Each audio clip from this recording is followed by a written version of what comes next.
Friends, welcome to Magnet Brains. This is Anamika Singh. कैसे हैं आप सभी? मैं आशा करती हूँ कि आप सभी बहुत अच्छे होंगे एंड हाजिर हो चुके होंगे आज के इस प्यारी सी सेशन में, आज की इस प्यारी सी वीडियो में, जहाँ मैं आप सभी के लिए एग्जाम टाइम में बहुत इंपॉर्टेंट चैप्टर लेकर आई हूँ आप सभी, ताकि एक ही वीडियो में इस चैप्टर को अच्छे से पढ़ सको। आज के इस चैप्टर का नाम क्या है? वो है ध्वनि, इंग्लिश में जिसे हम क्या बोलते हैं, साउंड बोलते हैं।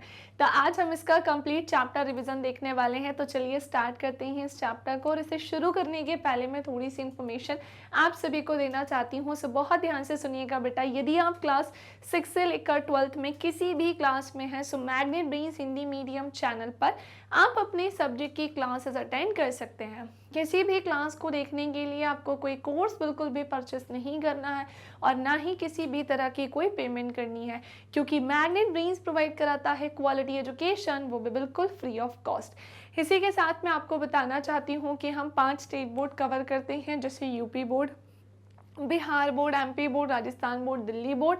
एंड जितनी भी चीज़ें हम कवर करते हैं वो सब होती है अरेंज फॉर्मेट में, जहाँ बेसिक से लेकर एडवांस लेवल हम लेकर चलते हैं और आप सभी के डाउट करते हैं सॉल्व। ओके, तो चलिए शुरुआत करते हैं। जिन भी बच्चों को ई नोट्स और ई बुक की लिंक चाहिए हो, बेटा वो आपको नीचे मिल जाएगी डिस्क्रिप्शन बॉक्स में। साउंड चैप्टर की अगर हम बात करते हैं, इसका कंप्लीट चैप्टर रिवीजन मैं आप सभी से डिस्कस कर रही हूँ, जहाँ पर सबसे पहले तो हम चैप्टर ओवरव्यू देखेंगे, यानी कि हम जानेंगे कि इस चैप्टर में हम क्या क्या पढ़ने वाले हैं, कौन कौन सी चीज़ें हैं जो हम इसमें कवर करेंगे। तो क्या आपने कभी सोचा है कि जब हम किसी एक प्लेस पर होते हैं और जब हम कुछ बोलते हैं तो हमारा जो साउंड है वो दूसरे प्लेस पर चला जाता है। दैट मीन्स कि हमारा जो आवाज़ है वो थोड़ी दूरी तक जाती है, फिर धीरे धीरे करके स्लो होती है और एक इतनी डिस्टेंस आ जाती है कि साउंड आना ही बंद हो जाता है। तो क्या आपने कभी सोचा है कि ऐसा कैसे होता है, क्यों होता है? तो चलिए आज हम इसी पर ही चर्चा करेंगे। पहली बात तो साउंड प्रोड्यूस कैसे होता है, इसका उत्पादन कैसे होता है, इसका संचरण कैसे होता है, ये सब हम जानेंगे। ध्वनि का उत्पादन हमारा बहुत इंपॉर्टेंट सेक्शन है ना। आज हम जानेंगे कि ध्वनि कैसे उत्पन्न होती है एंड उत्पन्न होने के साथ साथ इसका संचरण कैसे होता है। मान लेते हैं कि एक बहुत बड़ा सा हॉल है जहां पर 500 बच्चे बैठे हैं। तो जब मैं स्टेज पे खड़े होके कुछ बोलूंगी तो मेरा जो साउंड है वो आगे वाले बच्चों तक तो जाएगा, लेकिन पीछे वाले बच्चों तक धीरे धीरे स्लो होता जाएगा और एक पॉइंट ऐसा भी आएगा जहां पर मेरा साउंड आना ही बंद हो जाएगा। मतलब मैं तो बोल रही हूँ लेकिन पीछे मेरी आवाज जाना बंद हो जाएगी। तो ऐसा क्यों होता है, इस पर भी हम डिस्कशन करेंगे। ओके, नेक्स्ट, इसका संचरण कैसे होता है, प्रोपगेशन ऑफ साउंड बेसिकली इसे हम इंग्लिश में बोलते हैं। वो हम जानेंगे। साथ ही साथ मैं आपको बताऊंगी कि जो ये वेव्स यानी कि तरंगे, इसी चैप्टर में हमें किसके बारे में पढ़ना है। हम पढ़ेंगे वेव्स यानी कि तरंगों के बारे में। एक्चुअली में ये जो वेव्स यानी कि तरंगे होती हैं ना, उनको हम क्या करेंगे, डिस्कस करेंगे। जहां पर मैं आपको मैकेनिकल वेव्स पढ़ाऊंगी, मैं आपको अनुदैर्ध्य तरंग पढ़ाऊंगी, अनुप्रस्थ तरंग पढ़ाऊंगी, है ना, ये सारी वेव्स हम पढ़ेंगे। ध्वनि तरंगे अनुदैर्ध्य तरंगे होती हैं। अब ये अनुदैर्ध्य तरंग क्या होती है मैम, चलो इस पे चर्चा करेंगे। ऐसे ही ध्वनि तरंग के क्या क्या अभिलक्षण होते हैं, इस पर भी हम चर्चा करेंगे। विभिन्न माध्यमों में ध्वनि की चाल क्या होती है। Speed of sound in every medium, हर एक माध्यम में क्या होती है ध्वनि की चाल, तो मैं आपको बताना चाहती हूँ, उस पर भी हम डिस्कशन करेंगे। ठीक है, क्योंकि ध्वनि की जो चाल है ये हर एक माध्यम में अलग अलग होती है, लेकिन क्या होती है, और साउंड की ही अगर हम बात करते हैं ना, तो एक चीज़ मैं और आपको बताना चाहती हूँ कि हम 20 हर्ट्ज से लेकर 20,000 हर्ट्ज तक की जो ध्वनि है उसे बहुत अच्छे से सुन सकते हैं। क्या कहा मैंने आप सभी से कि हम 20 हर्ट्ज से लेकर 20,000 हर्ट्ज तक की जो ध्वनि है, जो साउंड है, उसे सुन सकते हैं। अब यहाँ पर एक और चीज़ मैं क्लियर करना चाहती हूँ कि 20 हर्ट्ज से नीचे और 20,000 हर्ट्ज के ऊपर तक का जो साउंड होता है उसे सुनने में एक्चुअली में हमें क्या होती है, प्रॉब्लम होती है। क्या कहा मैंने कि मतलब जैसे अब 20 हर्ट्ज से 20,000 हर्ट्ज के बीच भी है तो हम सभी ह्यूमंस इतना साउंड तो सुन सकते हैं, लेकिन इसमें भी सबके क्राइटेरिया है। किसी को बहुत कम सुनना पसंद है, किसी को बहुत लाउड सुनना पसंद है, यही होता है ना, किसी को मीडियम सुनना पसंद होता है। तो जनरली ऐसा होता ही है। ठीक है, ध्वनि का उत्पादन, ध्वनि का संचरण, अनुदैर्ध्य तरंग, इसके अभिलक्षण, फिर माध्यमों में ध्वनि की चाल, एंड फिर हम जानेंगे ध्वनि का परावर्तन। और ध्वनि का परावर्तन के लिए मैं आपको सबसे पहले पढ़ाऊंगी रिफ्लेक्शन ऑफ लाइट, यानी कि प्रकाश का परावर्तन। क्योंकि ध्वनि का परावर्तन आपको तभी समझ में आएगा जब आपको रिफ्लेक्शन ऑफ लाइट यानी कि प्रकाश का परावर्तन पता होगा। क्लियर? यानी कि जब आपको बेटा प्रकाश का परावर्तन यानी कि रिफ्लेक्शन ऑफ लाइट जो है वो पता होगी। ठीक है ना? चलिए इसी के साथ नेक्स्ट आते हैं फटाफट से। और मैं आप सभी को बताना चाहती हूँ प्रतिध्वनि, इंग्लिश में जिसे हम इको बोलते हैं। कई बार ऐसा होता है कि जब हम पहाड़ों पर जाते हैं और जैसे मान लीजिए कि मैंने कुछ बोला, मैंने बोला हेलो, तो वो जो साउंड है वो रिपीट होता है, हेलो हेलो हेलो। इसके होने के पीछे रीज़न क्या होता है वो हम यहाँ पर जानेंगे। एक कमरा है, मान लीजिए जैसे मेरा ये स्टूडियो है अभी, तो यहाँ पर मेरी आवाज़ नहीं गूंज रही है, तो मैंने बताया आपको कि यहाँ पर बहुत सारी चीज़ें रखी गई हैं, है ना, मतलब बहुत सारी चीज़ें हैं। ऐसे हमारे घरों में जो रूम होते हैं उनमें सब कुछ होता है, बेड होता है, अलमारी होती है ना, पता नहीं कौन कौन सी चीज़ें होती हैं, तो सारी चीज़ें रखने से वो पूरा पैक हो जाता है। हम वहाँ कुछ भी बोलते हैं, हमारा जो साउंड है वो रिपीट नहीं होता है। बट अगर वहीं बात आती है उस रूम को हम जब पूरा खाली कर देते हैं और फिर जब हम कुछ बोलते हैं तो वो साउंड एक्चुअली में रिपीट होता है। लेकिन क्या आपने कभी सोचा है कि वो रिपीटेशन होती क्यों है? क्या आपने कभी सोचा है कि वो क्यों रिपीट हो रहा है? उस सब पर भी हम क्या करेंगे, डिस्कशन करेंगे। अनुरणन की अगर बात करें, ये क्या होता है? ध्वनि के बहुत सारे परावर्तन के उपयोग, ध्वनि के बहुल परावर्तन के उपयोग पर भी हम क्या करेंगे, डिस्कशन करेंगे। So that's it. ये सब हमारा डिस्कशन का क्या होगा, पॉइंट होगा। मैं आपको श्रव्यता का परिसर यहाँ पर बताऊंगी, क्योंकि हम सब, श्रव्यता मतलब होता है सुनना, और हम सबके सुनने की अपनी एक अलग क्षमता है। फॉर एग्जाम्पल अगर एक डॉग, एक कैट, एक स्नैक है, तो इन सब की सुनने की क्षमता सेम बिल्कुल भी नहीं है। आप सोचो कि जितना सुनने की क्षमता एक स्नेक की है उतनी ही ह्यूमंस की होगी, तो नहीं, है ना, सबकी अलग अलग होती है। तो वो सब हम यहाँ पर डिस्कस करेंगे। पराध्वनि क्या होती है इस पर भी हम डिस्कशन करेंगे। सो ओवरऑल देखा जाए आज का ये वीडियो बस आपको एंड तक देखना है। आप 9th क्लास में हो और 9th क्लास में आप एक ही वीडियो में साउंड चैप्टर पढ़ना चाहते हो, जिसके लिए आपको ओवरव्यू पता होना बहुत इंपॉर्टेंट है। इसीलिए मैंने सबसे पहले आपको एक कहानी एक्सप्लेन की। कभी भी बेटा कोई भी चैप्टर पढ़ो, कोई सिंगल चैप्टर भी पढ़ो, तो इस चीज़ का विशेष रूप से मेनली ध्यान रखना। क्या ध्यान रखोगे कि आपको पहले से ही पता हो कि इस चैप्टर में आप क्या क्या चीज़ें कवर करने वाले हो। जैसे जब मैं छोटी थी ना, तो हमें ऐसे नहीं पढ़ाया जाता था, उठाया चैप्टर सीधे पढ़ाना स्टार्ट कर दिया जाता था, रटवाना स्टार्ट कर दिया जाता था। तो मुझे फिर समझ में आया कि पता ही नहीं चलता इस चैप्टर में क्या क्या पढ़ना है। कई बार तो हम भूल जाते थे कौन सा किस चैप्टर का पार्ट है। लेकिन जब हम हर चैप्टर का एक ओवरव्यू देखते हैं ना, तो फिर ये प्रॉब्लम हमको नहीं आती है। समझ पा रहे हो? तो फिर ये प्रॉब्लम हमको नहीं आती है। ठीक है, चलिए आगे बढ़ते हैं अब हम। ठीक है, आगे बढ़ते हैं अब हम, फटाफट से समझते हैं। सो सबसे पहली चीज़ तो अब हम इसे स्टार्ट करने जा रहे हैं। आप में से जिन्होंने भी अभी तक इस वीडियो को लाइक नहीं किया है, पहले ही लाइक कर देना। शेयर नहीं किया है, पहले ही शेयर कर देना। और चैनल को सब्सक्राइब करना तो नहीं भूलना। क्यों? क्योंकि आपको मेरी क्लासेस के नोटिफिकेशन तभी मिलेंगे जब आप चैनल को सब्सक्राइब करके बेल आइकन को प्रेस करोगे। क्योंकि अभी आप क्लास 9th में हो, पता भी नहीं चलेगा, बहुत जल्दी एग्जाम हो जाएंगे और फिर आप क्लास 10th में चले जाओगे। और जब आप क्लास 10th में जाओगे तो आपको वहाँ पर बहुत कुछ जो है पढ़ना होगा, है ना, ऑब्वियसली। तो उसके लिए अगर आप प्रिपेयर होना चाहते हो और अच्छे अच्छे सेशंस चाहते हो, तो आपको चैनल को सब्सक्राइब करना पड़ेगा। ओके, सो स्टार्ट करते हैं ध्वनि का उत्पादन, जिसे इंग्लिश में बेसिकली हम क्या बोलते हैं, प्रोडक्शन ऑफ साउंड। तो चलो भाई स्टार्ट करते हैं हम प्रोडक्शन ऑफ साउंड से। तो मैं एक बहुत ही प्यारी सी हेडिंग यहाँ पर यूज़ कर रही हूँ, और वो क्या है, सो वो है प्रोडक्शन ऑफ साउंड। क्या कहा मैंने आप सभी से कि हम यहाँ पर पढ़ने जा रहे हैं प्रोडक्शन ऑफ साउंड को। हिंदी में जो कि क्या कहलाता है, सो हिंदी में ये होता है ध्वनि का उत्पादन। हिंदी में हम इसे क्या बोलेंगे, सो ये हो जाएगा ध्वनि का उत्पादन। ठीक है ना। अब एक क्वेश्चन उठकर आता है कि ध्वनि का उत्पादन बेसिकली है क्या, साउंड कैसे प्रोड्यूस होता है। मुझे एक बात बताओ, जब हम देखते हैं सुबह सोकर उठते हैं, तब से लेकर रात में सोने के पहले तक, या हम कई बार नींद में भी होते हैं तो एकदम से साउंड आता है।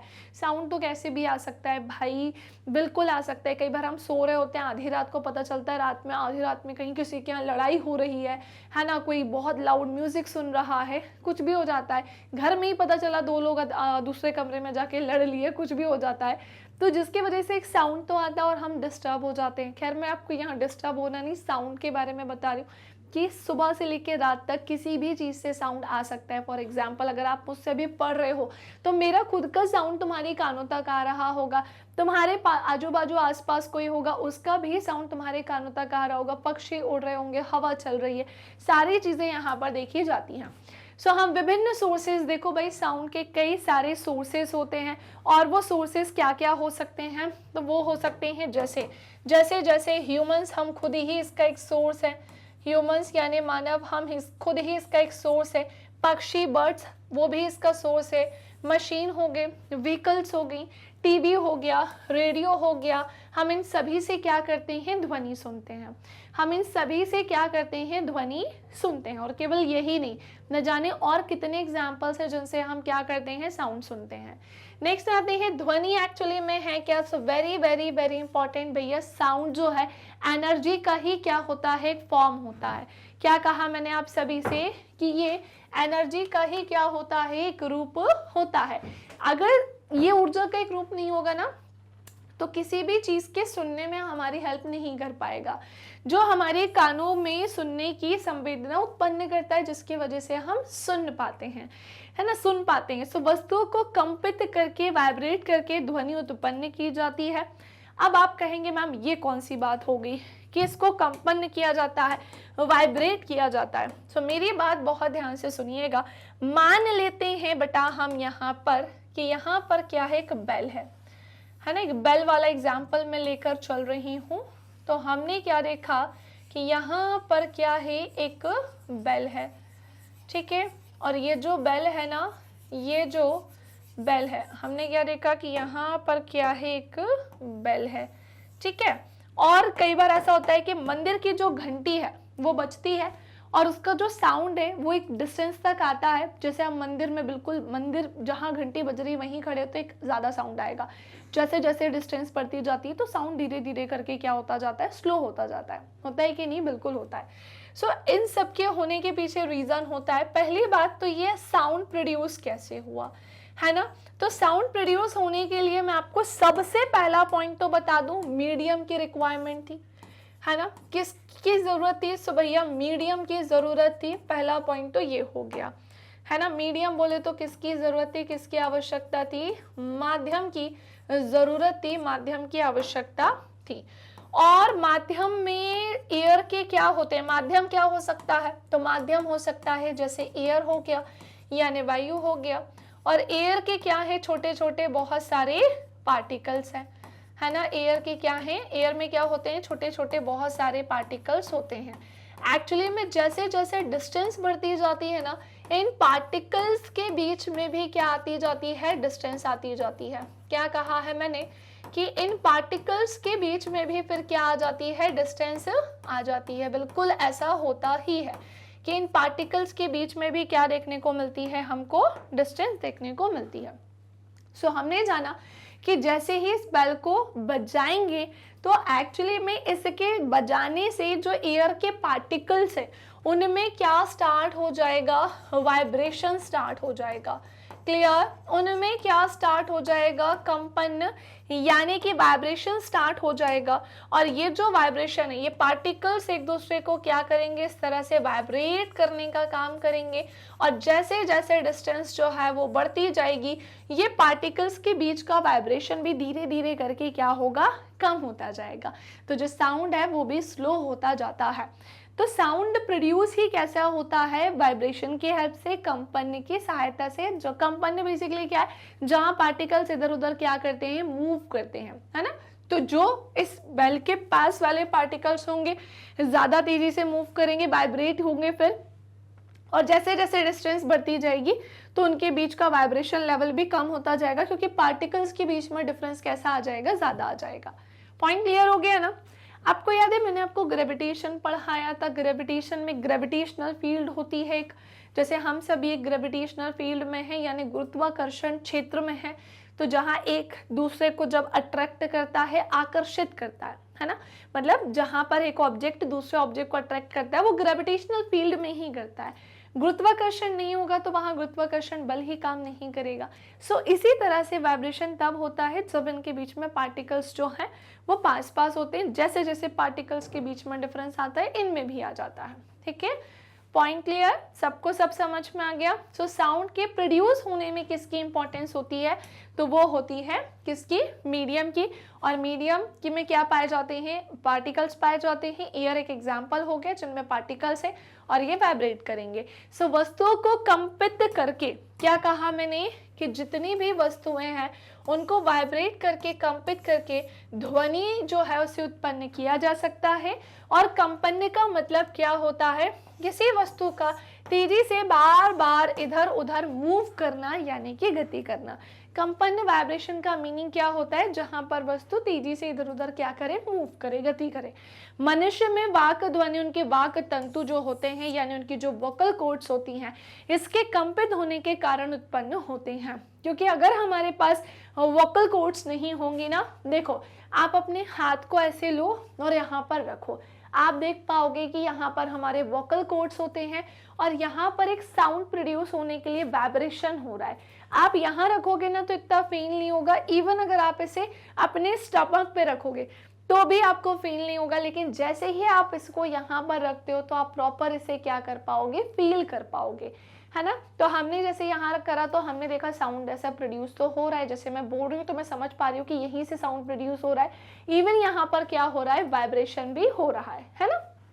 सो मनुष्य में वाक ध्वनि उनके वाक तंतुओं यानी वोकल कॉर्ड्स के कंपित या वाइब्रेट होने के कारण ही उत्पन्न होती हैं। क्योंकि हमारे पास गले में ही क्या पाया जाता है, लिरिक्स पाया जाता है, हिंदी में जिसे हम स्वर तंत्र बोलते हैं। साउंड प्रोड्यूस होने में इसका एक बहुत इंपॉर्टेंट रोल होता है। विभिन्न वस्तुओं में घर्षण द्वारा अब ये साउंड कैसे कैसे प्रोड्यूस हो सकता है भाई, फ्रिक्शन के थ्रू या उसे खुरच कर, रगड़ कर, वायु फूंक या उनको हिलाकर ध्वनि उत्पन्न की जा सकती है। ठीक है, अब आते हैं हम इसका प्रोपेगेशन पढ़ने के लिए कि ध्वनि का प्रोपेगेशन यानी कि संचरण कैसे होता है ना। ध्वनि का संचरण कैसे होता है, चलो इस पर भी हम फटाफट से क्या कर लेते हैं, डिस्कशन। एक पॉइंट हमारा कंप्लीट हो गया, इसका ये उत्पन्न कैसे होती है यानी प्रोड्यूस कैसे होती है। जब कोई वस्तु वाइब्रेट होती है यानी कंपन करती है तो वस्तु अपने चारों ओर विद्यमान माध्यम के कणों को वाइब्रेट कर देती है। बिल्कुल यही होता है, हमने बहुत अच्छे से जान लिया कि अगर किसी भी वस्तु के कंपन करने की बात आती है ना तो उसके चारों तरफ जितने भी पार्टिकल्स होंगे ये सबको क्या कर देगी, वाइब्रेट कर देगी। ये पार्टिकल्स कंपमान वस्तु से हमारे कानों तक स्वयं गति करके नहीं पहुंचते हैं। क्या बोला मैंने कि ये जो पार्टिकल्स है ना ये कंपमान वस्तु से, वो कंपमान वाली जो वस्तु है जो कंपित हुई है उससे हमारे कानों तक खुद से गति करके तो नहीं पहुंचते हैं।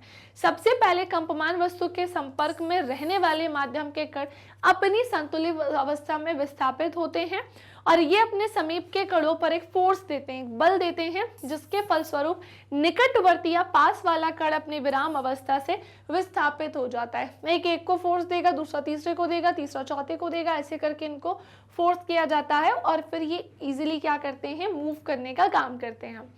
हमने क्या जाना, निकटवर्ती कणों को यानी कि जो पास के कण होते हैं उसको विस्थापित करने के बाद जो पहले वाले प्रारंभिक कण होते हैं ना वो वापस से अपनी मूल अवस्था यानी कि इस अवस्था में आ जाते हैं, विराम अवस्था में लौट जाते हैं जिस अवस्था में वो पहले थे, है ना। और माध्यम में ये प्रक्रिया तब तक चल रही होती है जब तक कि ध्वनि आपके कानों तक नहीं पहुंच जाती। अब मुझे एक बात बताओ, जैसे मैं ये इतना बोल रही हूँ मेरे थ्रू बोलने में और आपके कानों में आवाज जाने की ही अगर मैं बात करूँ बहुत कम टाइम में ये पूरी प्रोसेस हो रही है।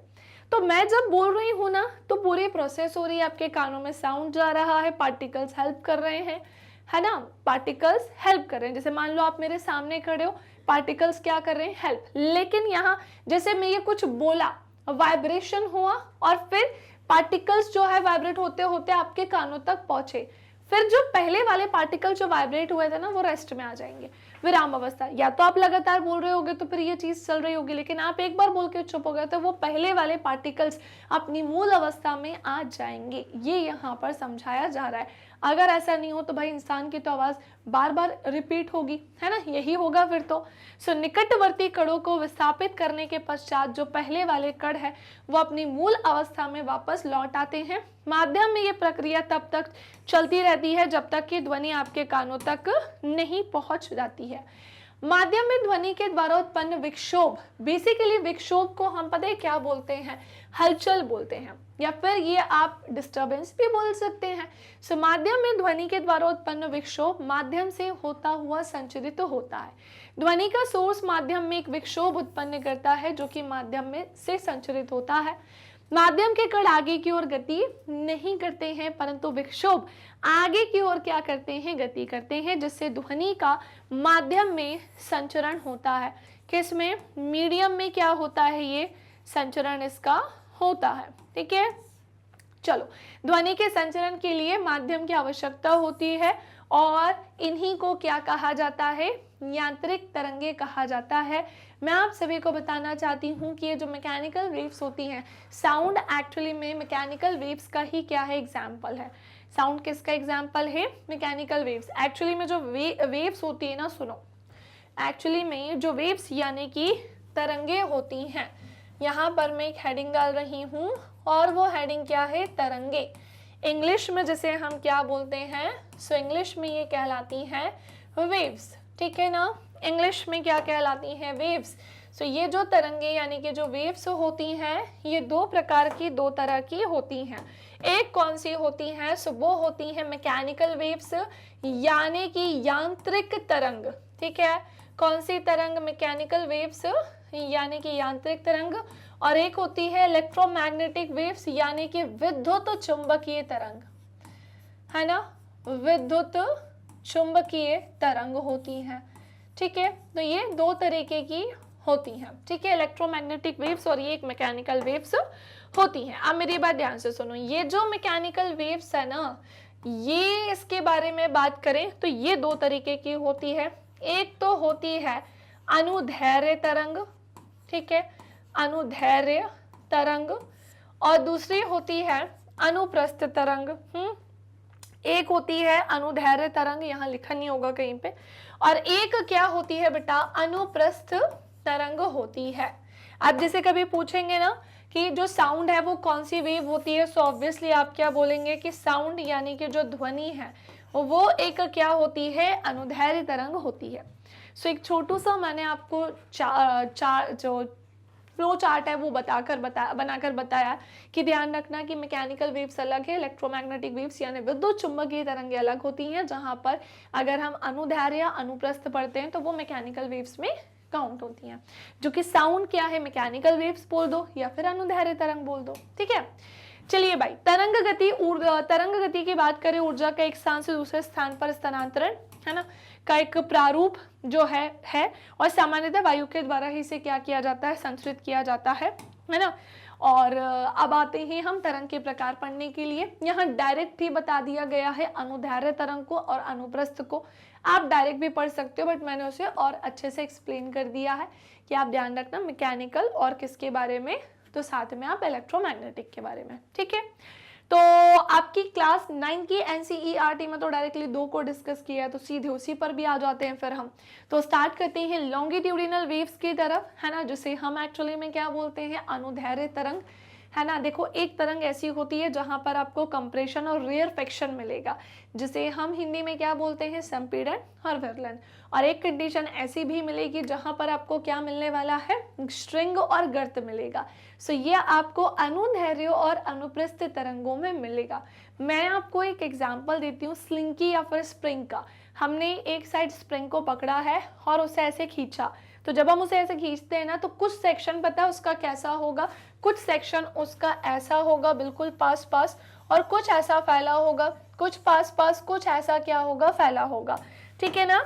अब इसी को ही यहाँ पर एक्सप्लेन किया गया है कि ये वाला जो सेक्शन है ना, फिर पूरा का पूरा इसे हम कंप्रेशन कहते हैं, और ये वाला जो पूरा सेक्शन है ना, ये वाला इसे हम रेयरफेक्शन बोलते हैं। सो ये क्या हो जाएगा, संपीड़न, और ये क्या हो जाएगा भैया, विरलन हो जाएगा। ये क्या हो जाएगा, संपीड़न, और ये क्या हो जाएगा, विरलन होगा। Any confusion, any doubt? तो मैं उम्मीद करती हूँ कि आपको सब अच्छे से समझ में आ गया होगा। अनुदैर्ध्य तरंग लॉन्गिट्यूडिनल वेव्स होती हैं। ये अनुदैर्ध्य तरंग में माध्यम के जो कण होते हैं वो विक्षोभ की संरचना की दिशा के समांतर गति करते हैं, है ना। विक्षोभ बोले तो डिस्टर्बेंस, और अनुदैर्ध्य तरंग में माध्यम के कण एक स्थान से दूसरे स्थान पर तो मूव नहीं करते, बल्कि माध्य स्थिति के आगे पीछे दोलन करते हैं, जैसा कि आप यहाँ पर देख पा रहे हैं, ठीक है ना। अब क्या होता है, जैसे साउंड वेव्स जो हैं वो किस तरीके की वेव्स होती हैं, लॉन्गिट्यूडिनल वेव्स होती हैं। अब भी बताया कि ध्वनि तरंगे कौन सी तरंग होती हैं, सो ये है एक अनुदैर्ध्य तरंग होती हैं। क्लियर, कौन सी तरंग होती हैं, सो ये है एक अनुदैर्ध्य तरंग होती हैं, ठीक है। ध्वनि तरंग अनुदैर्ध्य तरंग तो है, और अनुदैर्ध्य तरंग तीनों माध्यम हो, चाहे वो सॉलिड हो, लिक्विड हो, गैस, गति कर सकती हैं। एक बात का ध्यान रखना कि ये जो लॉन्गिट्यूडिनल वेव्स है ना, ये हर तरीके के स्टेट में क्या कर सकती हैं, गति कर सकती हैं। हर अवस्था में क्या कर सकती हैं, हर अवस्था में गति कर सकती हैं, चाहे वो कैसा होगा, चाहे वो सॉलिड होगा, चाहे वो क्या होगा, लिक्विड होगा, या फिर वो क्या हो जाएगा, या फिर वो क्या हो जाएगा, गैस हो जाएगा। सॉलिड, लिक्विड और गैस तीनों ही अवस्था में क्या करती है भैया, गति करती है। जब किसी स्प्रिंग को दबाया या फिर खींचा जाता है, कंप्रेस करने को, खींचने को, दोनों की ही बात कर रहे हैं, कि जब भी किसी स्प्रिंग को दबाया या फिर खींचा जाता है तो स्प्रिंग के अनुदिश संचरित होने वाली तरंग अनुदैर्ध्य तरंग कहलाती है। अनुदैर्ध्य तरंग में ध्यान से सुनेंगे, कुछ सेक्शन यहाँ पर आप देख पा रहे होंगे जो बिल्कुल पास पास ऐसे चिपका चिपका है, उसे हम कंप्रेशन कह रहे हैं, और जो ऐसे फैला हुआ सा है उसे हम रेयरफेक्शन बोलेंगे। फिर जो बिल्कुल पास पास है उसे हम क्या बोलेंगे, कंप्रेशन बोलेंगे। ओके, सो अनुदैर्ध्य तरंग क्लियर, डन, पक्का लॉक कर दिया जाए, ठीक है। नाउ नेक्स्ट आते हैं इसी के साथ, इसका स्क्रीनशॉट ले लो फटाफट से। और अब मैं आपको बताने जा रही हूँ थोड़ा सा आगे की और कहानी को। जब कुंडली सामान्य अवस्था से अधिक समीपस्थ होती है तो स्प्रिंग में संपीड़न प्रेक्षित होता है, जो जनरली मैंने आपको बताया भी है कि कब कंप्रेशन हो रहा है। और जब कुंडली सामान्य अवस्था से ज्यादा दूरी पर होती है ना, ऐसी ऐसी ऐसी ऐसी, तो इसे हम क्या बोलते हैं, विरलन बोलते हैं। इसका मतलब क्या है, सो इसका मतलब ये है कि हम इसे बनाकर देखते हैं। हम कैसे बनाकर देखेंगे, देखो, तो जो ये अनुदैर्ध्य तरंग है ना, इसमें ये ऐसा ऐसा ऐसा, फिर ये थोड़ा फैला, फिर ये ऐसा ऐसा, फिर ये थोड़ा सा फैला। सो इसे मैं क्या बोल दूंगी, ये वाला सेक्शन हमारा क्या हो जाएगा, संपीड़न हो जाएगा, है ना। और ये वाला सेक्शन हमारा क्या होगा, विरलन हो जाएगा। क्लियर, क्या हो जाएगा, विरलन। संपीड़न को इंग्लिश में कंप्रेशन बोलते हैं और विरलन को हम इंग्लिश में रेयरफेक्शन बोलते हैं। डन, चलिए तो अब आते हैं फटाफट से आगे की तरफ। हमने क्या देखा, वे लंबे प्रत्यास्थ स्प्रिंग जिसे सरलता से संकुचित या प्रसारित किया जाता है। कौन सी स्प्रिंग है ऐसी, क्या है उसकी इलास्टिसिटी की, जिसे हम इजीली फैला भी रहे और छोड़ रहे हैं तो वो कंप्रेस भी हो रही है, या उसको पास में लेके जा रहे हैं तो और ज्यादा कंप्रेस हो रही है। तो स्प्रिंग इजीली खिंच पा रही है, पास आ पा रही है, तो उसको एक्चुअली में स्लिंकी कहा जाता है। ये क्या, किसका एग्जाम्पल है, स्लिंकी। तो स्लिंकी एक लॉन्गिट्यूडिनल वेव्स होती है जहां पर कंप्रेशन और क्या होता है, रेयरफेक्शन होता है, ठीक है ना। जहां पर क्या होता है भैया, कंप्रेशन और रेयरफेक्शन होता है। तो क्या है ना बेटा, देखो सारी चीजें तो तुम्हें समझ में आई गई हैं। अब थोड़ा सा आगे बढ़ने का भी क्या आ चुका है समय, जहां पर मैं आपको अनुप्रस्थ तरंगों के बारे में बताऊंगी, यानी कि जो ट्रांसवर्स वेव्स होती हैं इन्हीं के बारे में डिस्कशन करूंगी। तो ध्यान से सुनिएगा। अनुप्रस्थ तरंग वे तरंग होती हैं, ऐसी तरंग होती हैं जिनमें माध्यम के कण अपनी माध्य स्थितियों पर तरंग के संचरण की दिशा के लंबवत गति करते हैं। इसका मतलब पता है क्या है, इसका मतलब ये है कि जो वेव्स है ना कुछ ऐसे चलती हैं इसमें, है ना इसमें जो वेव्स है ना ट्रांसवर्स वेव्स में कुछ इस तरह से चलती हैं, ठीक है। लंबवत बोला है तो इस तरह से चलती हैं। अब हम देख रहे हैं कि अगर ये ऐसे चल रही है तो ऊपर के साइड आपको क्रिस्ट दिखाई देगा और नीचे के साइड आपको ट्रफ दिखाई देगा। ऊपर वाले को हम श्रृंग बोलते हैं और नीचे वाले को हम गर्त बोलते हैं। ये वाला सेक्शन जो है वो हमारा श्रृंग हो जाएगा और नीचे वाला जो सेक्शन है वो हमारा क्या हो जाएगा, गर्त हो जाएगा। समझे कि नहीं? तो ये हमारा श्रृंग है और ये हमारा क्या हो जाएगा, गर्त हो जाएगा। सो अनुप्रस्थ तरंग ऐसी तरंग है जिसमें माध्यम के कण अपनी माध्य स्थितियों पर तरंग के संचरण की दिशा के लंबवत होते हैं। उदाहरण के लिए मैंने आपको बता दिया है कि लाइट भी कौन सी वेव होती है, तो लाइट जो है वो एक ट्रांसवर्स वेव से होती है, ठीक है ना। लाइट की अगर हम बात करें तो यह एक अनुप्रस्थ तरंग होती है, परंतु ये यांत्रिक तरंग नहीं है, इस बात का ध्यान रखना, ठीक है ना। ये मैकेनिकल वेव नहीं होगी प्रॉपरली, इस चीज का आप क्या करेंगे, ध्यान रखेंगे। अनुप्रस्थ तरंग केवल ठोस और द्रव में ही उत्पन्न होती है, गैस में उत्पन्न नहीं किया जा सकता है। इसके कुछ एग्जाम्पल्स यहाँ हैं आप सभी के सामने। एक नियत सिरे से बांधी रस्सी या स्प्रिंग को दूसरे सिरे से पकड़कर ऊपर व नीचे तीव्रता से गति कराने पर अनुप्रस्थ तरंग जो है वो उत्पन्न होती है। मान लेते हैं कि एक किसी सिरे से एक रस्सी को बांधा हुआ है और मैं उसे पकड़कर ऊपर नीचे क्या कर रही हूँ, गति कर रही हूँ, उसको लंबवत लेके चल रही हूँ। सो यहाँ पर कौन सी तरंग काम कर रही है, तो वहां पर आ जाएगी अनुप्रस्थ तरंग। कौन सी तरंग आ जाएगी, अनुप्रस्थ तरंग। तो एक नियत सिरे से बंधी रस्सी या फिर स्प्रिंग को एक दूसरे सिरे से पकड़कर ऊपर या नीचे तीव्रता से गति कराने पर अनुप्रस्थ तरंग जो है वो उत्पन्न होती है। तालाब के जल की सतह पर उत्पन्न विक्षोभ भी अनुप्रस्थ तरंग के ही क्या होते हैं, उदाहरण होते हैं। तो तालाब की जो तालाब के जल का जो सरफेस होता है उसमें जो विक्षोभ उत्पन्न होता है, जो डिस्टर्बेंस या हलचल होती है, वो किसका एग्जाम्पल हो जाएगा, अनुप्रस्थ तरंग का। ठीक है, चलिए इसे हम और बेटर तरीके से समझते हैं। अनुप्रस्थ तरंग जो होती है वो माध्यम में क्षैतिजतः गति करती है तथा माध्यम के कण ऊर्ध्वाधर दिशा में ऊपर की ओर और नीचे कंपमान होते हैं। अब अनुप्रस्थ तरंग में श्रृंग और क्या होते हैं, गर्त होते हैं। मैंने बोला ऊपर वाला ये सेक्शन श्रृंग कहलाता है और नीचे वाला ये सेक्शन ट्रफ कहलाता है। माध्यम की शून्य विक्षोभ रेखा के ऊपर अनुप्रस्थ तरंग जो है इसके भाग को श्रृंग कहा जाता है और माध्यम के शून्य विक्षोभ रेखा ये है वो बिना डिस्टर्बेंस वाली एक रेखा, इसके नीचे वाले को क्या कहा जाता है, गर्त कहा जाता है। समझ पा रहे हो कि नहीं समझ पा रहे हो? आओ अब हम इसे पढ़ना स्टार्ट करते हैं। ध्वनि तरंगों की व्याख्या के लिए कुछ इंपॉर्टेंट पद पढ़ने जा रहे हैं। Terms to describe sound waves. हम यहाँ पे कुछ टर्म्स देखने जा रहे हैं जो कि साउंड वेव्स को क्या करता है, डिस्क्राइब करता है, जिसमें मैं आप सभी को जो वेवलेंथ है वो पढ़ाऊंगी, आवृत्ति पढ़ाऊंगी, आवर्तकाल बताऊंगी, आयाम एम्पलीट्यूड बताऊंगी एंड स्पीड चाल के बारे में बताऊंगी। सो बेटा ध्यान से सुनो। पहले तो सारे बच्चे मुझे यहाँ पर कमेंट करके बताएं, यहाँ तक कमेंट करके बताएं कि जितना भी अभी मैंने एक्सप्लेन किया है वो सब आप सभी को क्लियर हो गया है, जितना भी अभी मैं आप सबको समझा रही हूँ वो सब अच्छे से समझ में आ गया है तो बता दो। नहीं आया है, कोई भी पॉइंट ऐसा है जिसमें आपको किसी भी तरह की कोई कंफ्यूजन है तो वो भी मुझे कमेंट सेक्शन में बता दो ताकि मैं वहीं आपको रिप्लाई दे सकूं।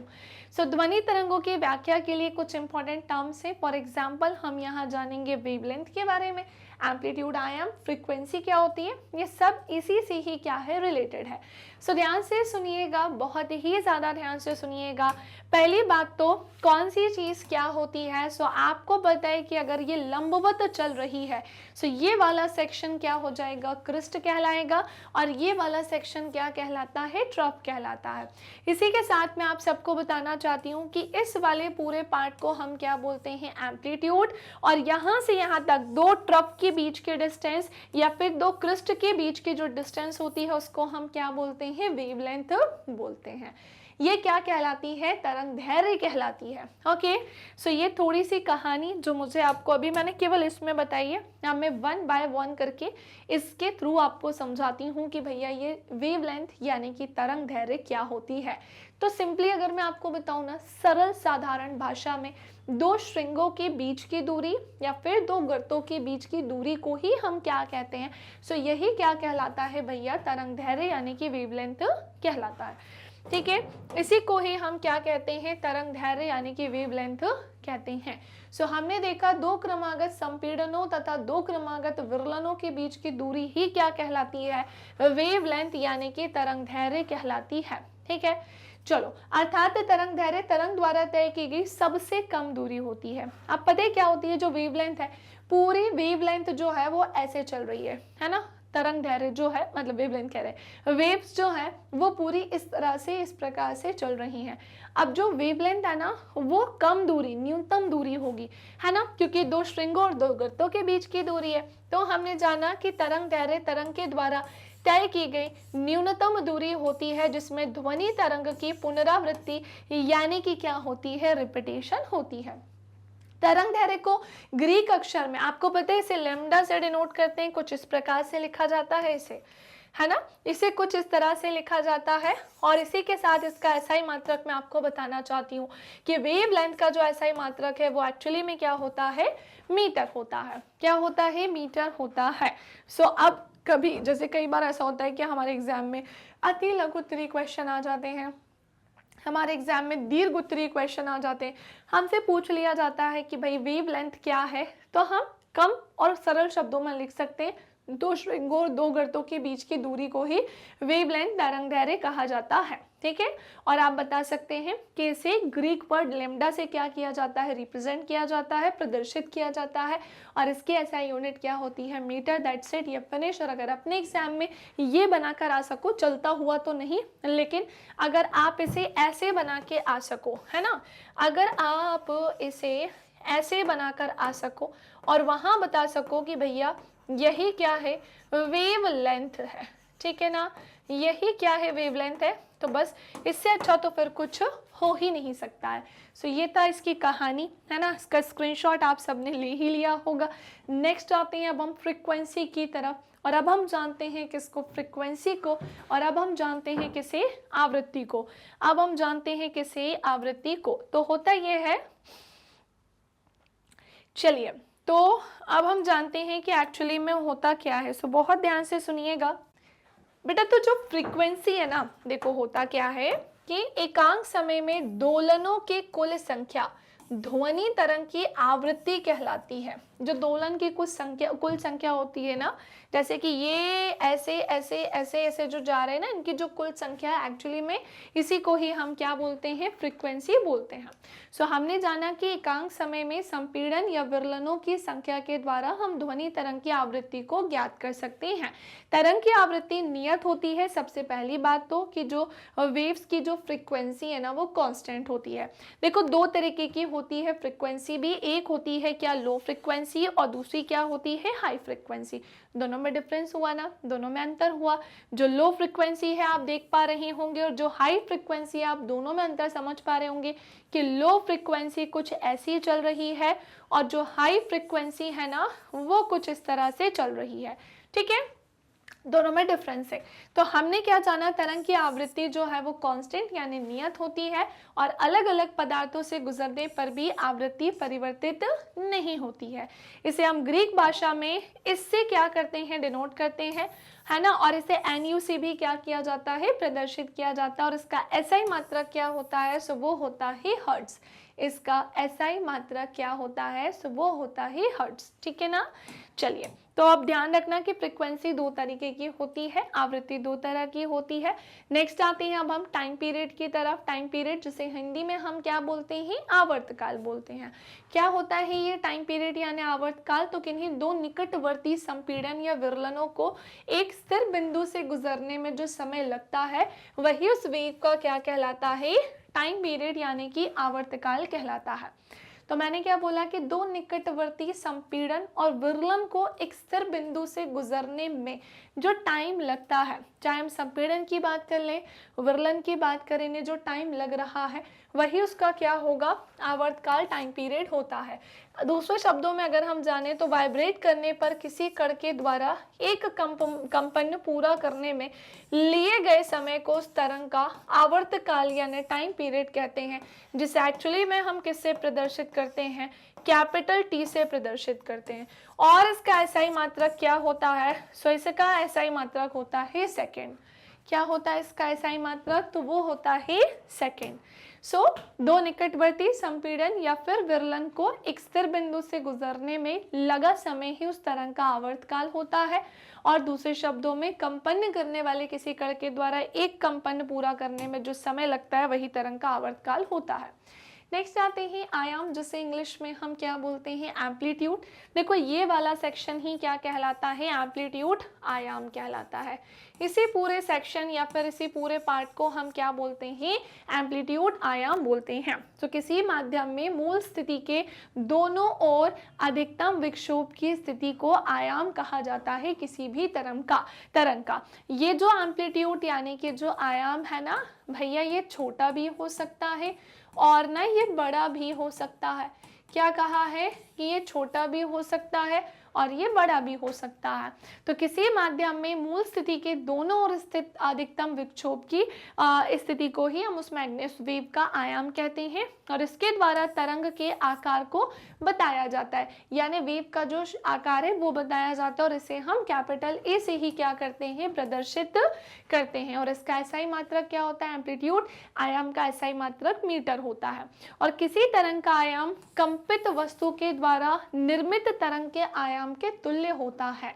नेक्स्ट आते हैं स्पीड यानी कि चाल की तरफ। एम्पलीट्यूड आयाम ध्यान रखना ये बड़ा भी हो सकता है। अगर वेव्स यानी कि तरंगे ऐसी हैं तो फिर इसका एम्पलीट्यूड यानी कि आयाम कैसा होगा, ऐसा होगा। ठीक है, फिर इसका एम्पलीट्यूड यानी कि जो आयाम है ना वो ऐसा होगा। चलिए नेक्स्ट आते हैं अब हम एक और कहानी पढ़ने के लिए और वो क्या हो जाएगी, स्पीड। इंग्लिश में तो स्पीड है, हिंदी में जिसे हम क्या बोलते हैं, चाल बोलते हैं। अब एक्चुअली में मैम स्पीड का यहाँ पर क्या रोल है, तो चलो मैं आपको बता देती हूँ कि स्पीड का यहाँ पर क्या रोल होता है। एकांक समय में तरंग के किसी बिंदु जैसे एक संपीड़न या एक विरलन के द्वारा जितनी भी दूरी तय करेगी वो तरंग वेग या चाल कहलाती है। अब मैं अगर बात बोलूँ कि जैसे ये यहाँ से ऐसे गई यहाँ तक, एक्चुअली में इसकी स्पीड बताएगी कि ये यहाँ से, मतलब मान लीजिए श्रृंग से लेकर गर्त तक का पूरा, फिर श्रृंग से लेकर गर्त तक पूरा, जितनी दूरी ये तय करेगी वही इसकी क्या कहलाएगी, चाल कहलाएगी।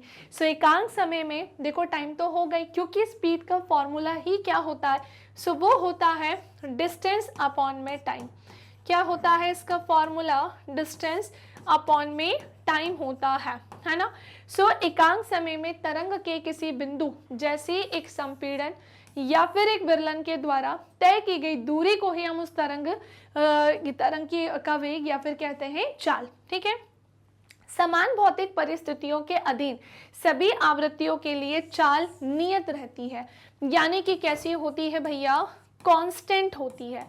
नियत होती है मतलब ये कैसी होती है, कांस्टेंट होती है और इसे हम स्मॉल v से क्या करते हैं, प्रदर्शित करते हैं।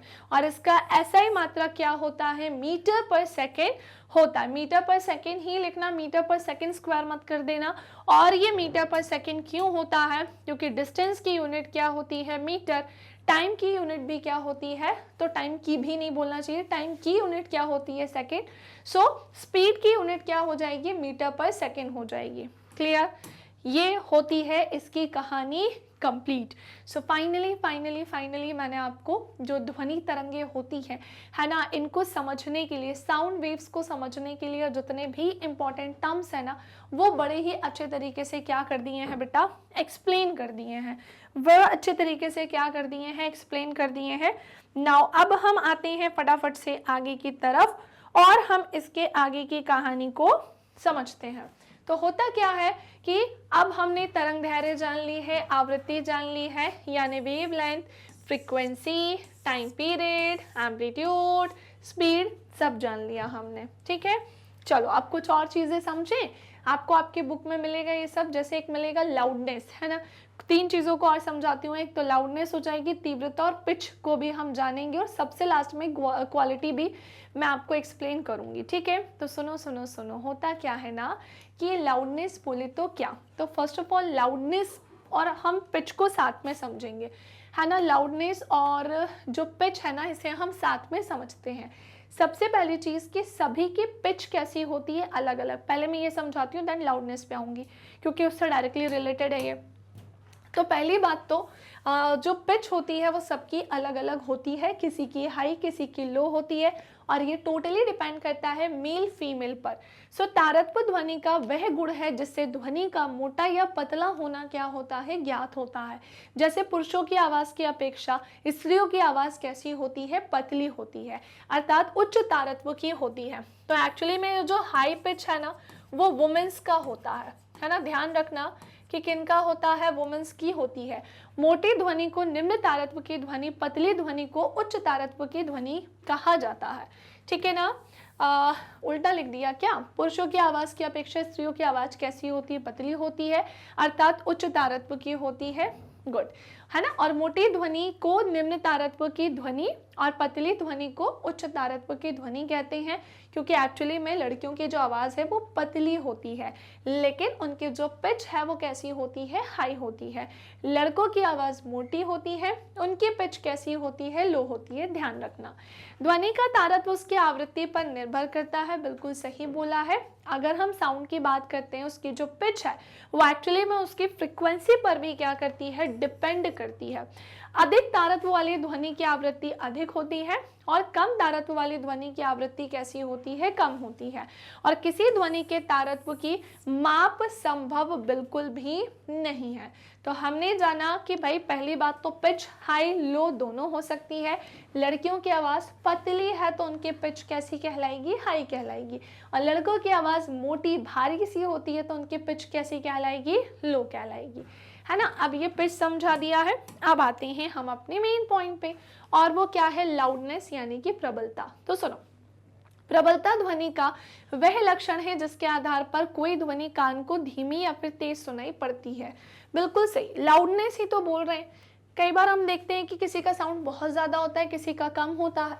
तो ये एक ऐसा गुण होता है जिसके आधार पर ध्वनि जो है वो कान को धीमी या फिर तेज सुनाई पड़ती है। जब कोई ध्वनि हमें धीमी सुनाई पड़ती है तो प्रबलता कम होती है, जबकि तेज सुनाई पड़ने वाली ध्वनि की प्रबलता कैसी होती है, ज़्यादा होती है। ठीक है ना, ज़्यादा होती है। अब देखो यहाँ पे ध्यान से देखो, है ना, पिच इंक्रीज डिक्रीज कब होती है और लाउडनेस इंक्रीज या डिक्रीज कब होती है ना। जनरली हम लोग देखते हैं कि भाई किसी किसी का साउंड बहुत ही ज़्यादा होता है, किसी किसी का बहुत कम होता है। सो प्रबलता ध्वनि का एक ऐसा लक्षण होता है जिसके आधार पर कोई ध्वनि कान को धीमी या फिर तेज सुनाई देती है। जब कोई ध्वनि हमें स्लो सुनाई देती है तो प्रबलता कम होती है, यानी कि जो लाउडनेस है ना वो उसकी कैसी होती है, कम। और जबकि तेज सुनाई पड़ने वाली ध्वनि की प्रबलता कैसी होती है, ज़्यादा होती है। अगर लाउडनेस इंक्रीज है ना तो सुनो, वेव्स उसकी पता है कैसी होंगी, वेव्स अगर इस तरह से हैं तो उसकी लाउडनेस यानी कि जो प्रबलता है वो इंक्रीज है। और अगर जो वेव्स हैं वो कुछ इस प्रकार से इस तरीके से है तो फिर उसकी लाउडनेस कैसी है, डिक्रीज है। ऐसे ही अगर पिच ऐसी है तो फिर क्या होगी, पिच डिक्रीज होगी। और अगर पिच इस तरह की है तो फिर ये कैसी हो जाएगी, इंक्रीज हो जाएगी। ठीक है ना, तो फिर ये कैसी हो जाएगी, इंक्रीज हो जाएगी। तो यदि ध्वनि तरंगों के आयाम छोटे हैं तब ध्वनि धीमी या मृदु होगी, और यदि ध्वनि तरंगों के आयाम बहुत बड़े हैं तो फिर ध्वनि अधिक या फिर असहज होगी, चुभने वाली होगी, ऐसा बोलना चाहिए, है ना। पिच जो है वो कैसी होगी, चुभने वाली होगी। तो यदि ध्वनि तरंगों के आयाम यानी कि एम्पलीट्यूड छोटे हैं, है ना, एम्पलीट्यूड छोटे मतलब ऐसे ऐसे छोटे छोटे से हैं, तो फिर हम क्या बोलेंगे, ध्वनि जो है वो सॉफ्ट वाली होगी, है ना, जो कि जनरली लड़कियों की होती है। और यदि ध्वनि तरंगों के आयाम कैसे हैं, बहुत बड़े हैं, ठीक है, ये कैसे हैं, बहुत बड़े हैं, तो फिर पिच कैसी हो जाएगी, अधिक, है ना, ध्वनि अधिक होगी और असहज, कान को चुभने वाली होगी। ठीक है, चलिए भाई, सो दैट्स इट, ये कहानी होती है यहाँ पर बेसिक सी। थोड़ा सा और अब हम इसके बारे में जानते हैं, थोड़ा सा और अब हम इसके बारे में समझते हैं। ऊपर दिए गए आरेख में मृदु यानी कि सॉफ्ट और प्रबल यानी कि स्ट्रॉन्ग, प्रबल यानी कि स्ट्रॉन्ग ध्वनियों की आकृतियों को दर्शाया गया है। ध्वनि तरंग का आयाम ध्वनि स्रोत के द्वारा उत्पन्न कंपन के आयाम के तुल्य होता है, अतः ध्वनि की प्रबलता ध्वनि सोर्स के द्वारा उत्पन्न कंपन आयाम के तुल्य होती है। प्रबल ध्वनि ज्यादा दूरी तय करती है, यानी कि जो स्ट्रॉन्ग साउंड होता है ना, प्रबल ध्वनि बोले तो भैया किसकी बात चल रही है, सो यहाँ पर बात चल रही है स्ट्रॉन्ग साउंड की। क्लियर? किसकी बात चल रही है? स्ट्रॉन्ग साउंड की। सो प्रबल ध्वनि ज्यादा दूरी तय करती है और ध्वनि स्रोत से चारों ओर बिखरती है और इसका एम्पलीट्यूड तथा प्रबलता दोनों ही कम होते हैं। ध्वनि की प्रबलता को डेसिबल में मापा जाता है और ये हमारे कानों की सुग्राहिता पर डिपेंड करती है। सुग्राहिता मतलब सुनने की क्षमता पर क्या करती है भाई? डिपेंड करती है। सो लाउडनेस इंक्रीज इस कंडीशन में होगी, डिक्रीज ऐसे होगी, पिच डिक्रीज, पिच इंक्रीज, ध्यान रखना। ठीक है, चलो भाई अगले पॉइंट की तरफ, इंटेंसिटी क्या होती है ना। चलो इसको डिस्कस करते हैं कि भैया ये जो इंटेंसिटी यानी कि तीव्रता है वो एक्चुअली में क्या है। सो किसी एकांक क्षेत्रफल से 1 सेकंड में गुजरने वाली ध्वनि ऊर्जा को ध्वनि की तीव्रता कहते हैं।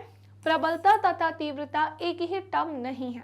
अगर आप सोचो कि जैसे लाउडनेस हो गया और इंटेंसिटी दोनों एक ही है, तो नो, आप गलत हो, आप रॉन्ग हो, सभी एक ही टर्म नहीं है। सो किसी एकांक क्षेत्रफल से 1 सेकंड में गुजरने वाली ध्वनि ऊर्जा को ध्वनि की तीव्रता कहते हैं और प्रबलता तथा तीव्रता एक ही टर्म या पद नहीं है। प्रबलता ध्वनि के प्रति हमारे कानों की सुग्राहिता की माप होती है, यानी संवेदनशीलता की, है ना। और इसका ऐसा ही मात्रक पता है क्या होता है? वॉट पर मीटर स्क्वायर होता है। क्या होता है? वॉट पर मीटर स्क्वायर होता है। ठीक है ना। चलिए नेक्स्ट आते हैं इसी के साथ साथ पिच की तरफ, है ना। और हिंदी में जिसे हम क्या बोलते हैं? तारत्व बोलते हैं। सो नेक्स्ट आते हैं अगले पॉइंट की तरफ, जो कि एक्चुअली में क्या है भैया? पिच है और इसे हम हिंदी में क्या बोलते हैं? तारत्व बोलते हैं। ठीक है, तो सुनो होता क्या है। तारत्व ध्वनि का वह गुण है जिससे ध्वनि का मोटा या पतला होना जो है पाया जाता है। अब भी जस्ट हमने जाना पुरुषों की आवाज की अपेक्षा स्त्रियों की आवाज पतली होती है और अर्थात उच्च तारत्व की होती है। मोटी ध्वनि को निम्न तीव्रता की ध्वनि और पतली ध्वनि को उच्च तारत्व की ध्वनि कहा जाता है। ठीक है, और ध्वनि का तारत्व उसकी आवृत्ति पर निर्भर करता है, फ्रीक्वेंसी पर, है ना। उसकी जो पिच है एक्चुअली में फ्रीक्वेंसी पर डिपेंड करती है। फ्रीक्वेंसी अगर ऐसी है छोटी छोटी सी तो लो पिच होगी, और अगर ऐसी है तो पिच कैसी हो जाएगी? हाई हो जाएगी। तो अधिक तारत्व वाली ध्वनि की आवृत्ति कैसी होती है? ज्यादा। और कम वाले की कैसी होती है? कम होती है। किसी ध्वनि के तारत्व की माप संभव नहीं है। सो निम्न तारत्व की ध्वनि की आवृत्ति कम तथा उच्च तारत्व की ध्वनि की आवृत्ति अधिक होती है। अलग अलग आकृति व परिस्थितियों में वस्तु भिन्न तारत्व की ध्वनि उत्पन्न करता है, जिनकी आवृत्ति भी कैसी होती है? भिन्न होती है। ठीक है, चलो नेक्स्ट आते हैं अब हम गुणवत्ता, क्वालिटी, और बेसिकली इसे हम टिम्बर भी कहते हैं, है ना। आपको ये इंग्लिश में क्वालिटी और टिम्बर के नाम से मिलेगा और हिंदी में एक्चुअली में क्या होता है? गुणवत्ता होता है। हिंदी में क्या होती है? गुणवत्ता होती है। ध्यान से सुनो, अगर हम टनिंग फॉक की बात करते हैं या हम फ्लूट की बात करते हैं, वॉइस की बात करते हैं, है ना, वायलिन की बात करते हैं, आपको याद है जब मतलब जैसे अगर आपने मेरे नॉर्मल सेशंस अटेंड किए होंगे जहाँ पर मैंने चैप्टर के बीच की एक्टिविटीज़ तक करवाई, अगर आपने वो सेशंस मेरे अटेंड किए हैं तो मैं आप सबको बता दूं कि वहाँ पर मैंने टनिंग फॉक के बारे में आपको बताया है कि ये टनिंग फॉक एक्चुअली में क्या होता है। याद करो, हमने ऑलरेडी इस पर डिस्कशन करके रखा है, हमने ऑलरेडी इसे पढ़कर रखा है कि ये जो टनिंग फॉक है ये क्या होता है। ठीक है, सो ध्यान से सुनिएगा। इसको किसी चीज़ से टकराने पर, रबर का मान लेते हैं कोई पैड है उससे ही टकराएंगे तो ये एक साउंड प्रोड्यूस करता है, बिकॉज ये वाइब्रेट होता है तो ये एक साउंड प्रोड्यूस करता है। ऐसे करके कई सारी एक्टिविटीज़ हैं, स्टार्टिंग में ही जो मैंने करवाई हैं एक्टिविटीज़ कर लिया करो, इससे डायरेक्ट क्वेश्चन आते हैं। ठीक है, सो गुणवत्ता, क्वालिटी और टिम्बर की बात करते हैं तो ध्वनि का एक ऐसा गुण होता है जिसके आधार पर दो अलग अलग वाद्य यंत्रों द्वारा उत्पन्न की गई समान आवृत्ति एवं समान तीव्रता की ध्वनियों में भी अंतर प्रतीत होता है। एकल आवृत्ति की ध्वनि को टोन कहते हैं और अनेक आवृत्तियों के मिश्रण से उत्पन्न ध्वनि को स्वर कहा जाता है। ठीक है, ये हमारे कानों को सुनने में सुखद लगते हैं, जबकि शोर कानों को कैसे लगते हैं? कर्कश। और अच्छी गुणवत्ता का संगीत कानों के लिए कैसा होता है? सुखद, है ना। जनरली हम साउंड वही सुनते हैं, जैसे अब मान लो कि आप बहुत ज़्यादा पढ़ाई कर रहे हो, है ना। दिन भर पढ़ाई करने के बाद आपके माइंड में तो एक ही चीज़ चलती है, और वो क्या चलती है कि भाई अभी मेरे को थोड़ा सा शांति चाहिए। और मुझे ऐसा लगता है कि अगर तुम दिन भर पढ़ाई कर रहे हो तो थोड़ी शांति तो भैया बनती ही है, क्योंकि कम क्या होता है कि देखो माइंड को थोड़ा सा ना पीस देना बहुत इंपॉर्टेंट इंपॉर्टेंट है। आपसे कभी कोई टीचर ये नहीं कहेगा, जैसे मैं आपको अभी पढ़ा रही हूँ इतने देर से, तो कभी कोई आपसे ऐसा नहीं कहेगा कि आपको लगातार पढ़ते ही रहना है ना, ये कोई सजेशन नहीं देने वाला। हमेशा सब यही बोलेंगे कि आप उतना पढ़ो जितना आप सिंसियरली पढ़ रहे हो। पता चला आप 10 घंटे लेकर बैठे हो, आउटपुट आपका 3 घंटे का भी नहीं निकल रहा है, तो बेटर ये है कि आप मत पढ़ो, फिर रहने दो, छोड़ दो उसको वैसे ही। अगर आप 5 घंटे पढ़ रहे हो, 5 घंटे बैठे हो, तो आप कोशिश करो कि कम से कम 4.5 घंटे का तो आउटपुट निकले। आपको कोई नहीं बोलेगा कभी कि बेटा 12 घंटे की पढ़ाई करो, 15 घंटे, अब वो समय बीत चुका है। आपसे केवल इतना बोला जाएगा कि जितनी भी देर बैठो पढ़ने के लिए, ईमानदारी से बैठो, ईमानदारी से पढ़ो, ठीक है। तो बस इस चीज़ को ध्यान में रखना, और बाकी तो ये हमने क्वालिटी डिस्कस कर ही ली है, ठीक है। अब आते हैं speed of sound and light, है ना। साउंड के बारे में जानने के लिए speed of sound and light के बारे में डिस्कस करते हैं। ध्वनि और प्रकाश की चाल के बारे में आते हैं, और फिर मैं आपको ध्वनि का परावर्तन भी यहाँ पर बताऊंगी। सो वायु में 22 डिग्री सेल्सियस और 0 डिग्री सेल्सियस पर ध्वनि की चाल एक्चुअली में 344 मीटर पर सेकेंड से 331 मीटर पर सेकेंड होती है। और वायु में प्रकाश की चाल यहाँ पर बताई गई है, या तो आप इसे ऐसे समझ लो, या तो आप इसे 3 × 10⁸ मीटर पर सेकेंड होती है, ऐसे समझ लो। अतः प्रकाश की चाल ध्वनि की तुलना में कैसे होती है, बहुत बड़ी होती है ना। प्रकाश की जो चाल है ना, वो ध्वनि की तुलना में बहुत बड़ी होती है। सो वायु में 22 डिग्री सेल्सियस तथा 0 डिग्री सेल्सियस पर ध्वनि की जो चाल है वो क्रमशः 344 मीटर पर सेकेंड और 331 मीटर पर सेकेंड होती है। और वायु में प्रकाश की चाल 3 × 10⁸ मीटर पर सेकेंड होती है, अतः प्रकाश की चाल ध्वनि की चाल में बहुत बड़ी होती है। इसे वर्षा के दिनों में प्रेक्षित किया जा सकता है, क्योंकि जब बादल गरजते हैं तो प्रकाश पहले दिखाई देता है तथा ध्वनि बाद में सुनाई देती है, जबकि दोनों एक साथ उत्पन्न होते हैं। इसे स्टार करो, इसे स्टार करेंगे आप, है ना। बहुत ज़्यादा इंपॉर्टेंट चीज़ है।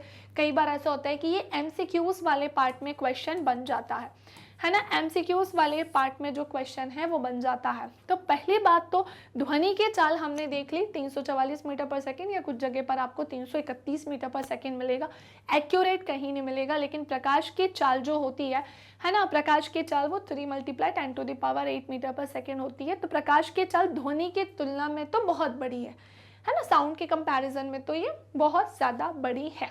तो आपने कभी नोटिस किया है, इसे वर्षा के दिनों में अगर प्रेक्षित किया जाए तो जब बादल गरजते हैं तो प्रकाश पहले दिखाई देता है ना। यही होता है कि लाइट पहले आती है लेकिन साउंड पहले नहीं आता। पहले लाइट, बिजली चमकती है और फिर एक साउंड आता है, ध्वनि बाद में सुनाई देती है, जबकि दोनों उत्पन्न तो एक ही साथ होते हैं। ऐसा इसलिए होता है क्योंकि प्रकाश की चाल ध्वनि की चाल से कैसी होती है, ज़्यादा होती है ना। स्पीड ऑफ लाइट जो है वो ज़्यादा है comparison to speed of sound, यानी कि ध्वनि के चाल के, ठीक है। चलिए आगे की तरफ बढ़ते हैं। अब हम ध्वनि माध्यम में एक नियत चाल से चलती है। अब मैं speed of sound in different media या फिर मीडियम जो है वो डिस्कस करती हूँ। अगर हम अलग अलग मीडियम में इसकी चाल डिस्कस करें तो सुनो, ध्वनि माध्यम में एक नियत चाल से चलती है, और ये माध्यम ठोस भी हो सकता है, द्रव भी हो सकता है, या फिर गैस भी हो सकता है। इन सभी पदार्थों को एक्चुअली में क्या कहा जाता है, मीडियम, यानी कि क्या कहा जाता है, माध्यम। ध्वनि की चाल माध्यम के गुण पर निर्भर करती है, जिसमें ध्वनि तरंग गतिमान होती है। ध्वनि की चाल माध्यम के ताप पर भी निर्भर करती है। जब हम ठोस अवस्था से गैस अवस्था में जाते हैं तो ध्वनि की चाल घटती है, और यदि माध्यम का ताप बढ़ाया जाता है तो ध्वनि की चाल भी बढ़ जाती है। आते हैं अब हम अपने अगले सेक्शन की तरफ, और इसके लिए तो कहीं ना कहीं आपको क्लास 10th का एक थोड़ा सा नॉलेज होना चाहिए। क्लास 10th में हमें पढ़ाया गया है, पर अभी आप क्लास 9th में हो, है ना। आप पढ़ाया गया मतलब तुम तो अभी पहुंचे नहीं, तो तुम्हें नहीं पता है, पर मैं बता दूं कि अब जब तुम क्लास 9th पूरी कंप्लीट करने के बाद जैसे ही क्लास 10th में जाओगे तो तुम्हें फिजिक्स का पहला ही चैप्टर मिलेगा, लाइट रिफ्लेक्शन एंड रिफ्रैक्शन, यानी कि प्रकाश परावर्तन और अपवर्तन। सो वहाँ पे तुम्हें ये रिफ्लेक्शन ऑफ लाइट यानी कि प्रकाश का परावर्तन पढ़ना होगा। बट कोई नहीं, अभी आपने नहीं पढ़ा है तो आपको ये समझ में तो नहीं आने वाला, तो पहले तो मैं वही कॉन्सेप्ट आपके लिए क्या करूँगी क्लियर, देन हम किस पर आएंगे, रिफ्लेक्शन ऑफ साउंड वेव की तरफ आएंगे, ठीक है। एनी कंफ्यूजन, एनी डाउट, समझ में आ गया इतना? चलो तो एक काम करो, पहले तो इसका क्या ले लो, स्क्रीनशॉट ले लो, जल्दी से इसका एसेस ले लेंगे। चलिए बेटा, तो अब क्या होता है ना, रिफ्लेक्शन ऑफ साउंड वेव पढ़ने के पहले, जैसे मैंने अभी आपको छोटी छोटी चीजें तो बताई ही है, लेकिन मैं एक और चीज आपको बता देती हूँ कि रिफ्लेक्शन ऑफ लाइट क्या होता है, इसे लिखकर कि आपतित किरण, परावर्तित किरण, सारी चीजों के बारे में। तो मैं यहाँ पर क्या लिख रही हूँ, सबसे पहले तो है ना, प्रकाश का परावर्तन। इंग्लिश में जैसे बेटा हम क्या बोलते हैं, तो इंग्लिश में जैसे हम बोलते हैं बेटा रिफ्लेक्शन ऑफ साउंड, क्या बोलते हैं, सो इसे हम बोलते हैं बेटा रिफ्लेक्शन ऑफ साउंड। हिंदी में क्या कहलाता है ये, तो अच्छा साउंड भी नहीं पढ़ेंगे, पहले तो हम रिफ्लेक्शन ऑफ लाइट देख रहे हैं, तब जाके तो मैं आपको साउंड पढ़ाऊंगी, है ना। क्योंकि अगर आपको प्रकाश के परावर्तन के नियम पता होंगे तो आप ध्वनि के परावर्तन के नियम अच्छे से बता पाओगे। तो हिंदी में इसे क्या लिख रही हूं मैं, सो हिंदी में ये हो जाएगा प्रकाश का परावर्तन। क्लियर, हिंदी में क्या हो जाएगा, प्रकाश का परावर्तन। ठीक है, चलो सो ये एक सीधी रेखा आपको यहाँ पर हमने क्या देखा, मिरर है, ये हमारे मिरर का पॉलिश वाला सेक्शन है, ठीक है बेटा। एंड इसी के साथ यहाँ पर हमारा क्या हो जाएगा, नॉर्मल यानी कि अभिलंब हो जाएगा। ये बेटा हमारी आपतित किरण मिरर से टकराई और इधर गई हमारी परावर्तित किरण। हिंदी में इसे मैं क्या लिख रही हूँ, सो हिंदी में भी बेटा मैं इसे आपतित किरण ही लिखूंगी। क्लियर, क्या लिखूंगी, सो हिंदी में भी मैं इसे आपतित किरण ही लिखूंगी। एंड ये हमारी क्या हो जाएगी बेटा, परावर्तित किरण हो जाएगी, समझे कि नहीं, ये हमारी परावर्तित किरण होगी। अब ये नॉर्मल के साथ जो हमारी कोण बनाएगी ना आपतित किरण, तो यहाँ पर बनता है बेटा आपतन कोण, और ये नॉर्मल के साथ जो कोण बनाएगी उसे हम क्या बोलते हैं, परावर्तन कोण, है ना। अब एक और रूल ध्यान रखना कि आपतन कोण हमेशा बराबर होता है किसके, परावर्तन कोण के, यानी अगर ये 30 डिग्री होगा सो ये भी 30 डिग्री होगा, और ये 40 डिग्री होगा ना बेटा, सो ये भी कितना होगा, 40 डिग्री ही होगा। समझे कि नहीं समझे, चलो। सो प्रकाश के समान जब ध्वनि दृढ़ सतह पर आपतित होती है तो इसकी दिशा परिवर्तित हो जाती है और वापस पुनः लौटकर आ जाती है। अभी जैसा कि मैंने आपको बताया कि ये जैसे साउंड यहाँ से क्या हुआ, रिसीवर से आया, फिर गया और किसी ऑब्जेक्ट से टकराया, और फिर क्या हो गई, रिफ्लेक्ट होकर वो वेव्स वापस आई। सो किसी ठोस या द्रव से टकराकर अपनी गति के विपरीत दिशा में लौटने को ही हम क्या बोलते हैं, ध्वनि का परावर्तन। जस्ट अभी मैंने आपको समझाया कि भाई लाइट रेज आई, मिरर से टकराई, है ना, चिकनी सरफेस से टकराई, और फिर उसी मीडियम में क्या हो गई, रिफ्लेक्ट हो गई नॉर्मल के दूसरे साइड, हमने उसे क्या बोल दिया, प्रकाश का परावर्तन। उसी तरह से वही नियम जो है कहां पर देखने को मिले हमें, रिफ्लेक्शन ऑफ साउंड में। ध्वनि के परावर्तन हेतु चमकदार तथा चिकनी सतह की आवश्यकता नहीं होती। हाँ, एक चीज और है कि ध्वनि के परावर्तन के लिए हमें चमकदार या चिकनी सतह की जरूरत नहीं है, ये किसी भी दृढ़ सतह से भी क्या हो जाती है, रिफ्लेक्ट हो जाती है। कुछ यहाँ पर मैं बहुत इंपॉर्टेंट चीज बताने जा रही हूँ, दोनों कान खोल के सुनना।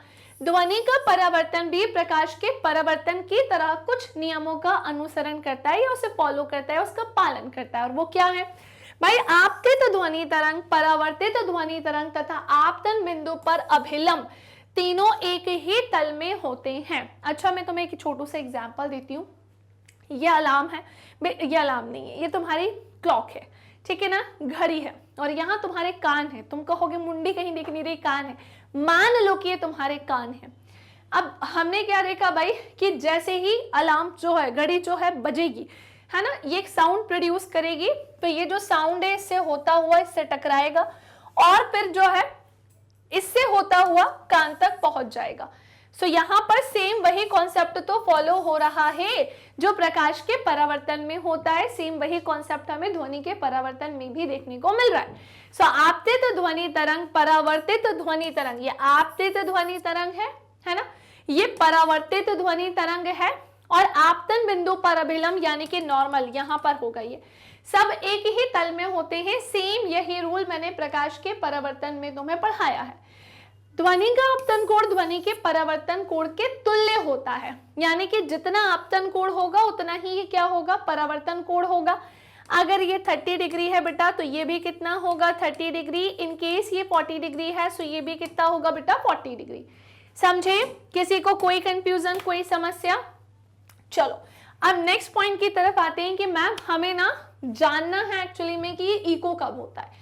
मैम ये बता दीजिए कि ये प्रतिध्वनि कब सुनने को मिलती है। तो देखो होता क्या है ना बेटा, किसी उचित परावर्तक वस्तु जैसे किसी इमारत अथवा पहाड़ के निकट यदि आप जोर से चिल्लाएं या फिर आप क्लैपिंग करें, ताली बजाएं, तो आपको कुछ समय के पश्चात वही ध्वनि फिर से सुनाई देती है। आपको सुनाई देने वाली इस ध्वनि को ही हम क्या बोलते हैं, प्रतिध्वनि यानी कि इको बोलते हैं। जब हम पहाड़ों पर जाते हैं या फिर हम एक खाली कमरे में, जैसे मान लीजिए कि हम कहीं रूम देखने गए हैं, घर देखने गए हैं, तो अगर आप वहां बोलोगे ना, इको होगा, आपका साउंड जो है रिपीट मतलब गूंजेगा, है ना।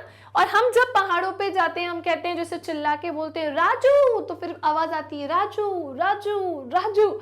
ये कभी तुमने किया हो तो अच्छी बात है। अभी तो तुम इतने चंगो मंगो, अगर कभी बचपन से तुम्हारी फैमिली घूमने वाली हो और तुम बहुत घूमे फिरे होगे तो मे बी तुमने ये एक्सपीरियंस किया होगा। नहीं किया तो फ्यूचर में ये चीज तुम जरूर करना, ठीक है। सो किसी उचित परावर्तक वस्तु जैसे किसी इमारत अथवा पहाड़ के निकट यदि आप जोर से चिल्लाएं या फिर क्लैपिंग करें, ताली बजाएं, तो आपको कुछ समय के पश्चात वही ध्वनि फिर से सुनाई देती है। आपको सुनाई देने वाली इस ध्वनि को ही हम क्या बोलते हैं बेटा, प्रतिध्वनि यानी कि इको बोलते हैं। सो एक्चुअली में वो जो साउंड रिपीट हो रहा होता है ना, वही क्या होता है, इको होता है। हमारे मस्तिष्क में ध्वनि की संवेदना लगभग, अब देखो एमसीक्यूज में कैसे क्वेश्चन आते हैं। सो हमारे मस्तिष्क में वो जो ध्वनि की संवेदना है ना, वो लगभग 0.1 सेकंड तक बेटा बनी रहती है। स्पष्ट प्रतिध्वनि सुनने के लिए मूल ध्वनि तथा परावर्तित ध्वनि के बीच कम से कम बेटा 0.1 सेकंड 0.1 सेकंड का समय अंतराल तो अवश्य होना ही चाहिए। यदि हम किसी दिए हुए ताप जैसे 22 डिग्री सेल्सियस पर ध्वनि की चाल, जो कि कितनी होती है, 344 मीटर पर सेकंड। एक्चुअली ध्वनि की चाल टेम्परेचर के अकॉर्डिंग, तापमान के अनुसार अलग अलग होती है ना। तापमान में ध्वनि की चाल थोड़ी सी डिफरेंट अलग होती है। तो 20 डिग्री सेल्सियस पर ध्वनि की चाल 344 मीटर पर सेकंड अगर हम मान ले, तो ध्वनि को अवरोधक तक जाने तथा परावर्तन के पश्चात वापस से श्रोता, मतलब जिसका साउंड प्रोड्यूस हुआ फिर जो रिफ्लेक्ट होकर आया वापस से हमारे कानों में बेसिकली जो सुनाई दिया, रिफ्लेक्ट होकर आया नहीं, हमें ये बोलना चाहिए कि जो इको हमें सुनाई दी इस पूरे प्रोसेस में 0.1 सेकंड के पास 1 सेकंड में वो पहुंचना चाहिए।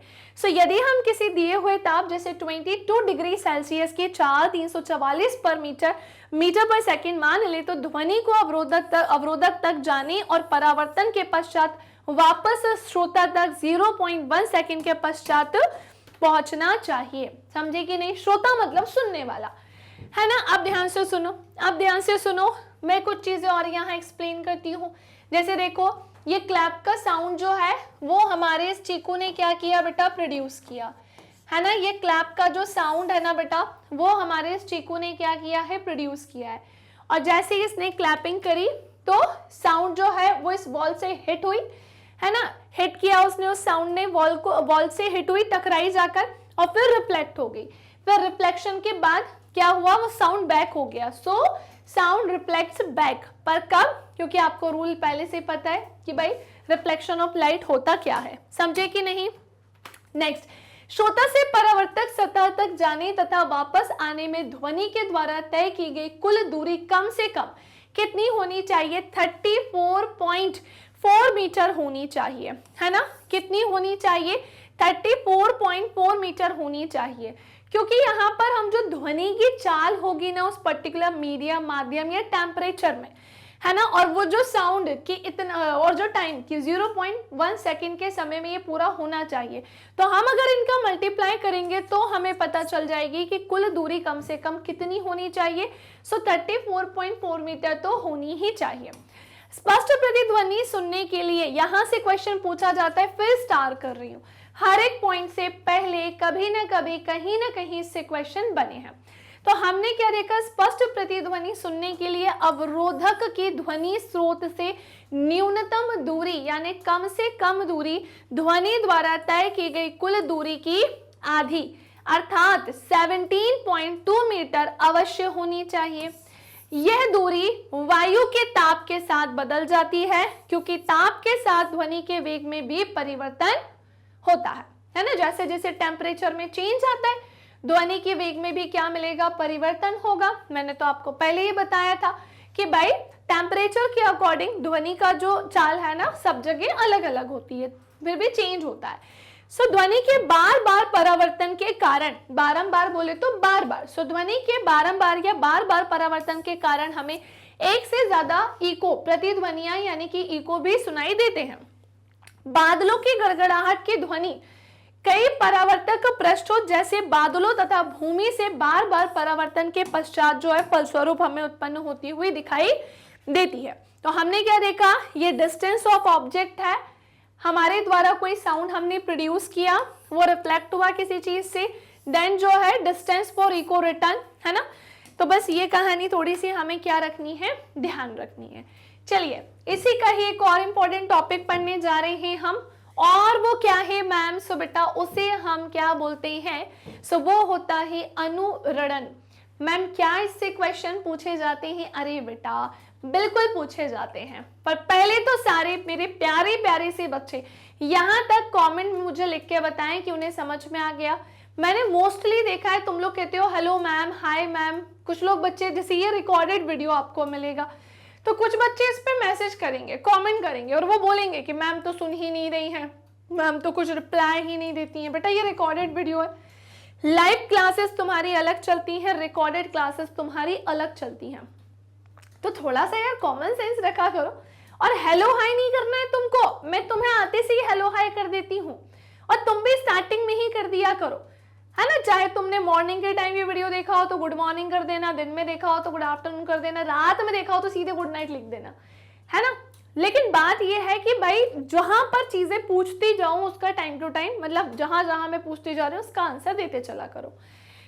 अनुरणन बेसिकली होता क्या है, किसी बड़े हॉल में उत्पन्न होने वाली ध्वनि दीवारों से बार बार परावर्तन के कारण काफी समय तक बनी रहती है, जब तक कि ये इतनी कम ना हो जाए कि ये सुनाई ही ना दे, सुनाई ही ना पड़े। अब ये मैम इसका मतलब क्या हुआ? अरे भाई किसी बड़े से हॉल में उत्पन्न होने वाली जो ध्वनि है वो दीवार से बार बार परावर्तन के कारण काफी समय तक बनी रहती है, इतनी बार रिफ्लेक्शन होता है कि वो जो साउंड है वो वहां पर बना रहता है, जब तक कि इतनी कम ना हो जाए कि ध्वनि कि ये सुनाई ही ना पड़े। ये बार बार परावर्तन जिसके कारण ध्वनि निर्बंध होता है, बस उसी को ही हम अनुरणन के नाम से जानते हैं। किसी सभा भवन या बड़े हॉल में अत्यधिक अनुरणन अत्यंत अवांछनीय होता है।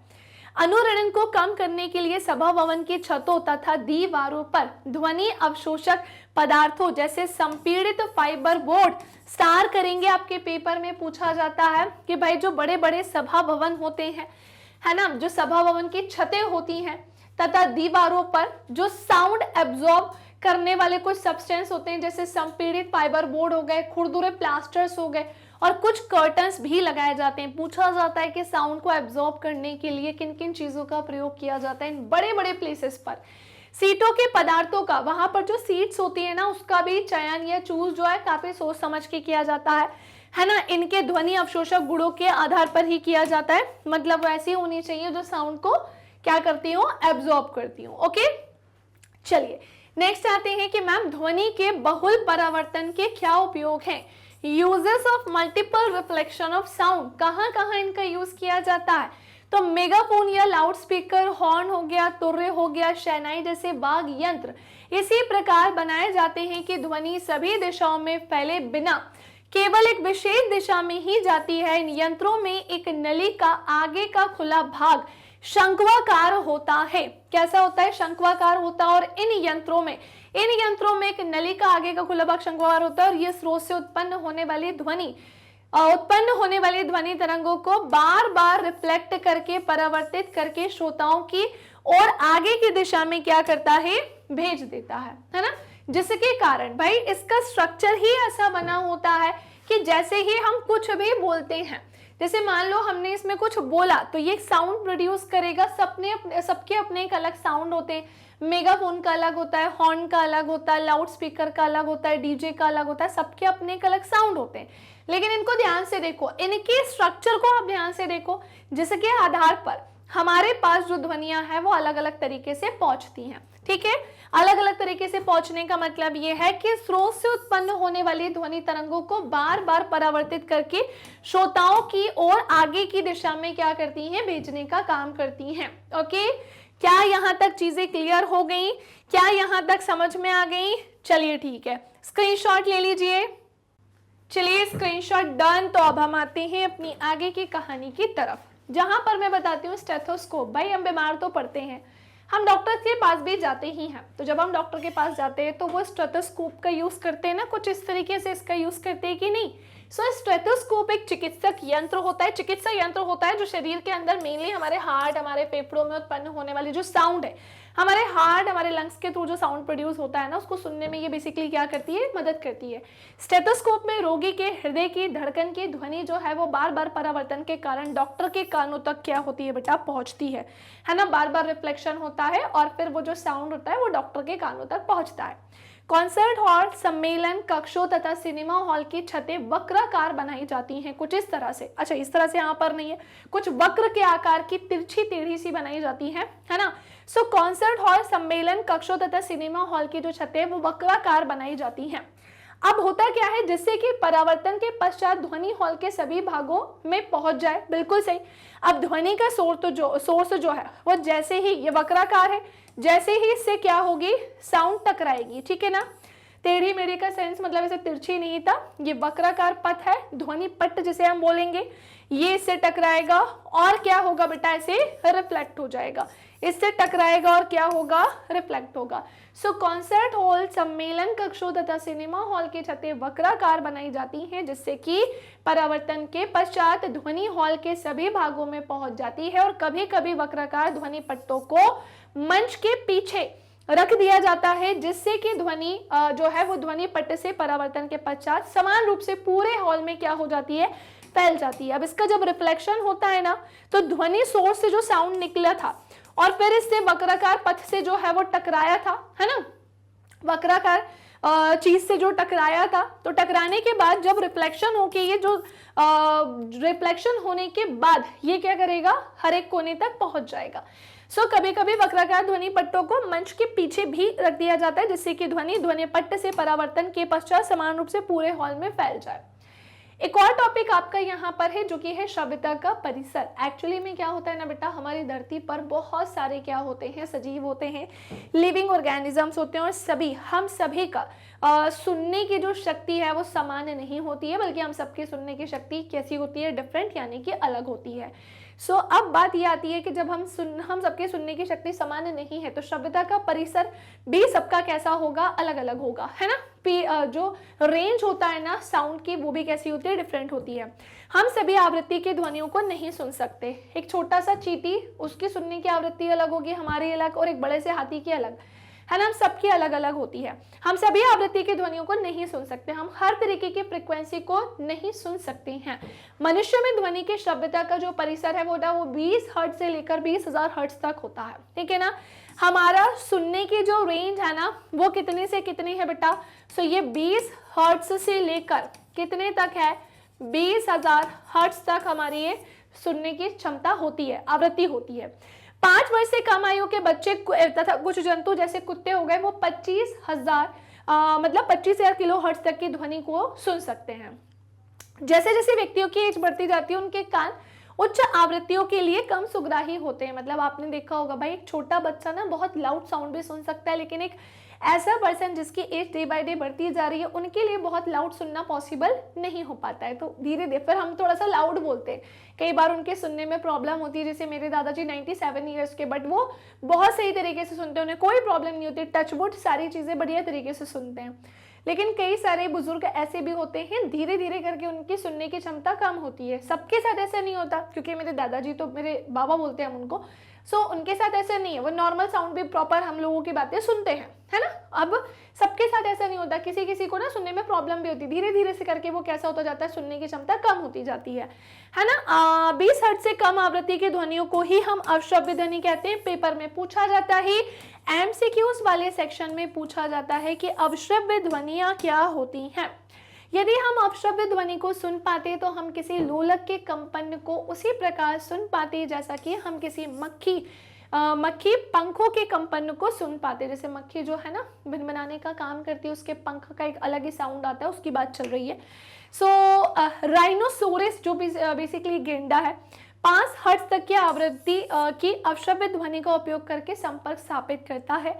वेल हो गया, हाथी हो गया, अपश्रव्य ध्वनि परिसर की ध्वनियां उत्पन्न करते हैं। पेपर में पूछा जाता है सबका, जो आपकी एनसीईआरटी में गिवन है, इनके एग्जाम्पल तो डायरेक्ट आ जाते हैं। ये देखा गया है कि कुछ जंतु भूकंप से पहले परेशान हो जाते हैं, क्योंकि पहले उन्हें समझ में आ जाता है भूकंप मुख्य प्रघाती तरंगों से पहले निम्न आवृत्ति की अपश्रव्य ध्वनि उत्पन्न करते हैं, जो संभवतः कुछ जंतुओं को क्या कर देती है, पहले ही सावधान और वो बेचैन होने लगते हैं। 20 किलोहर्ट्ज से अधिक आवृत्ति की ध्वनियों को ही हम पराश्रव्य ध्वनि या फिर पराध्वनि के नाम से जानते हैं। डॉल्फिन है, चमगादड़ है और पोर्पोइज जैसे जंतु पराध्वनि उत्पन्न करते हैं। कुछ प्रजाति के शलभों के श्रवण यंत्र काफी ज्यादा सेंसिटिव होते हैं। ये शलभ चमगादड़ द्वारा उत्पन्न उच्च आवृत्ति की चींची की ध्वनि को सुन सकते हैं। उन्हें अपने आसपास उड़ते हुए चमगादड़ के बारे में जानकारी इजीली मिल जाती है आसानी से, और इस प्रकार वे स्वयं को पकड़ने से बचा भी पाते हैं। चूहे भी पराध्वनि उत्पन्न करने के लिए कुछ खेल खेलते हैं। इसी के साथ नेक्स्ट आते हैं श्रवण सहायक युक्ति। मैम ये बताइए कि ये श्रवण सहायक युक्ति क्या होती है। हम सबके कान तो बिल्कुल सही है, लेकिन सबके साथ ऐसा नहीं होता है ना। तो ऐसे व्यक्ति क्या करते हैं जिन्हें सुनने में प्रॉब्लम होती है ना, तो वो लोग इस युक्ति का क्या करते हैं बेटा, प्रयोग करते हैं, ताकि वो हर तरीके के साउंड को सुन सके। वो हमारी नॉर्मल बातें भी जो नहीं सुन पाते वो एटलीस्ट उसे सुन सके। जिन लोगों को कम सुनाई देता है वो बेसिकली इस यंत्र का उपयोग करते हैं जिन्हें कम सुनाई देता है। ये बैटरी से चलने वाला एक इलेक्ट्रॉनिक डिवाइस होता है। इसमें एक छोटा सा माइक्रोफोन होता है, एक एम्पलीफायर होता है और स्पीकर छोटा सा। जब ध्वनि माइक्रोफोन पर जैसी ही पड़ती है तो वह ध्वनि तरंगों को इलेक्ट्रिक या विद्युत संकेतों में कन्वर्ट कर देती है, और एम्पलीफायर इन विद्युत संकेतों को प्रवर्धित कर देता है, और ये संकेत स्पीकर के द्वारा ध्वनि के तरंगों में परिवर्तित कर दिए जाते हैं। और ये ध्वनि तरंगे कान के डायफ्राम पर आपतित होती है तथा व्यक्ति को ध्वनि जो है फिर वो साफ सुनाई देती है। एक और आते हैं अगली कहानी की तरफ, है ना। थोड़ा सा ही सेक्शन अभी हमारा और रह गया है। पूरा चैप्टर मैंने आपको बहुत अच्छे से करा दिया। मैं चाहती तो आपको कम चीजें भी करा सकती थी, पर ऐसा नहीं है। मैं आपका हर एक सेक्शन प्यार से करवाना चाहती थी, इसीलिए भाई आपको इतने अच्छे से सारी चीजें मैं करवा रही हूँ। तो क्योंकि कभी भी कहीं से कोई भी क्वेश्चन आ जाता है। सो पराध्वनि और इसके क्या अनुप्रयोग है भाई, अल्ट्रासाउंड एंड इट्स एप्लीकेशंस। सो पराध्वनियां एक हाई फ्रिक्वेंसी की वेव्स होती हैं। पहली बात तो ये कैसी होती है, हाई फ्रिक्वेंसी की वेव्स होती है। पराध्वनियां अवरोधों की उपस्थिति में एक निश्चित पथ पर गमन करती है ना। उद्योगों तथा चिकित्सा के क्षेत्र में पराध्वनियों का विस्तृत रूप से उपयोग किया जाता है। पराध्वनि प्रायः उन भागों को साफ करने में उपयोग की जाती हैं जिन तक पहुंच पाना कैसा होता है बेटा, कठिन होता है। जैसे सर्पीलाकार नली हो गई। अब सर्पीलाकार यानी सांप के आकार की नली इतनी अलग तरीके से मुड़ी सी रहती है, अब उस तक तुम अपना हाथ तो नहीं पहुंचा सकते, तो हम इसका प्रयोग करते हैं, है ना। विषम आकार के पुर्जे कुछ इलेक्ट्रॉनिक अवयव हो गए, तो इनके लिए इनको साफ करने के लिए पराध्वनियों का प्रयोग करते हैं। जिन वस्तुओं को साफ करना होता है इन्हें साफ करने वाले मार्जिन सॉल्यूशन में डालते हैं, और इस विलयन में पराध्वनि तरंगे क्या की जाती हैं बेटा, भेजी जाती हैं। और उच्च आवृत्ति के कारण धूल, चिकनाई तथा गंदगी के जो कण है ना वो अलग होकर नीचे गिर जाते हैं, और इस प्रकार जो वस्तु है वो पूरी तरह से साफ हो जाती है। पराध्वनि का उपयोग धातु के ब्लॉक को जैसे पिंडों में दरारों और अन्य दोषों का पता लगाने के लिए भी किया जाता है। और धात्विक घटकों को प्रायः बड़े बड़े भवन, है ना, पुल हो गए, मशीन हो गए, कई सारे इलेक्ट्रॉनिक उपकरण होते हैं, उनको बनाने के लिए भी हम इसके यूज में लाते हैं। धातु के ब्लॉकों में विद्यमान दरार या छिद्र जो बाहर से दिखाई नहीं देते हैं। मान लीजिए कोई धातु का कोई सा ब्लॉक है है ना। अब यहाँ पर ना कोई छिद्र है, छोटा सा होल है, तो अब तुम्हें डायरेक्ट तो दिखाई नहीं देगा, तो इन तरंगों के माध्यम से कुछ रेस जो है वो ऐसी सीधी चली जाएंगी, है ना, और कुछ ऐसी भी होती है जहाँ पे समसूचक होते हैं, है ना, तो वो जाके उससे टकरा जाएंगी, तो हमें पता चल जाएगा कि इतने में कोई प्रॉब्लम नहीं है। लेकिन कुछ ऐसी होती हैं जो ये यहाँ से तो ऐसे जाएंगी नहीं, तो जो हमें बेसिकली बताएंगे कि यहाँ पर क्या है भैया प्रॉब्लम है। सो धात्विक घटकों को प्रायः बड़े बड़े भवनों, पुलों, मशीनों, वैज्ञानिक उपकरणों को बनाने के लिए उपयोग में लाया जाता है। धातु के ब्लॉकों में विद्यमान दरार या छिद्र जो बाहर से दिखाई नहीं देते, भवन या पुल की संरचना की मजबूती को कम कर देते हैं।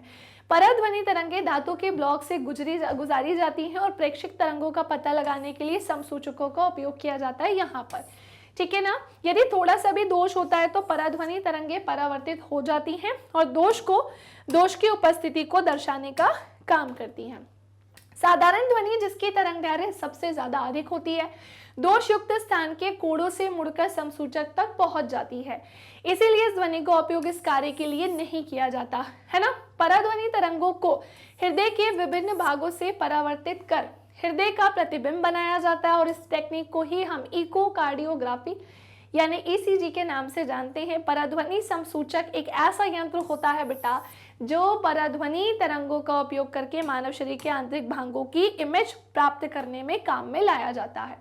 और इस समसूचक से रोगी के अंगों जैसे यकृत हो गया, लिवर है, गॉल ब्लैडर है ना, यूट्रस गर्भाशय हो गया, गुर्दे हो गए आदि की इमेज हमें इससे मिल जाती है। और ये समसूचक को शरीर की असामान्यताएं, फॉर एग्जाम्पल जैसे गॉल ब्लैडर तथा गुर्दे में पथरी हो गई, है ना, विभिन्न अंगों में ट्यूमर हो गया, इन सब का पता लगाने में ये हमारी क्या करता है, हेल्प करता है। इस तकनीक में पराध्वनि तरंगें शरीर के ऊतकों में गमन करती हैं और उस स्थान से परावर्तित होती हैं जहां ऊतक के घनत्व में परिवर्तन होता है।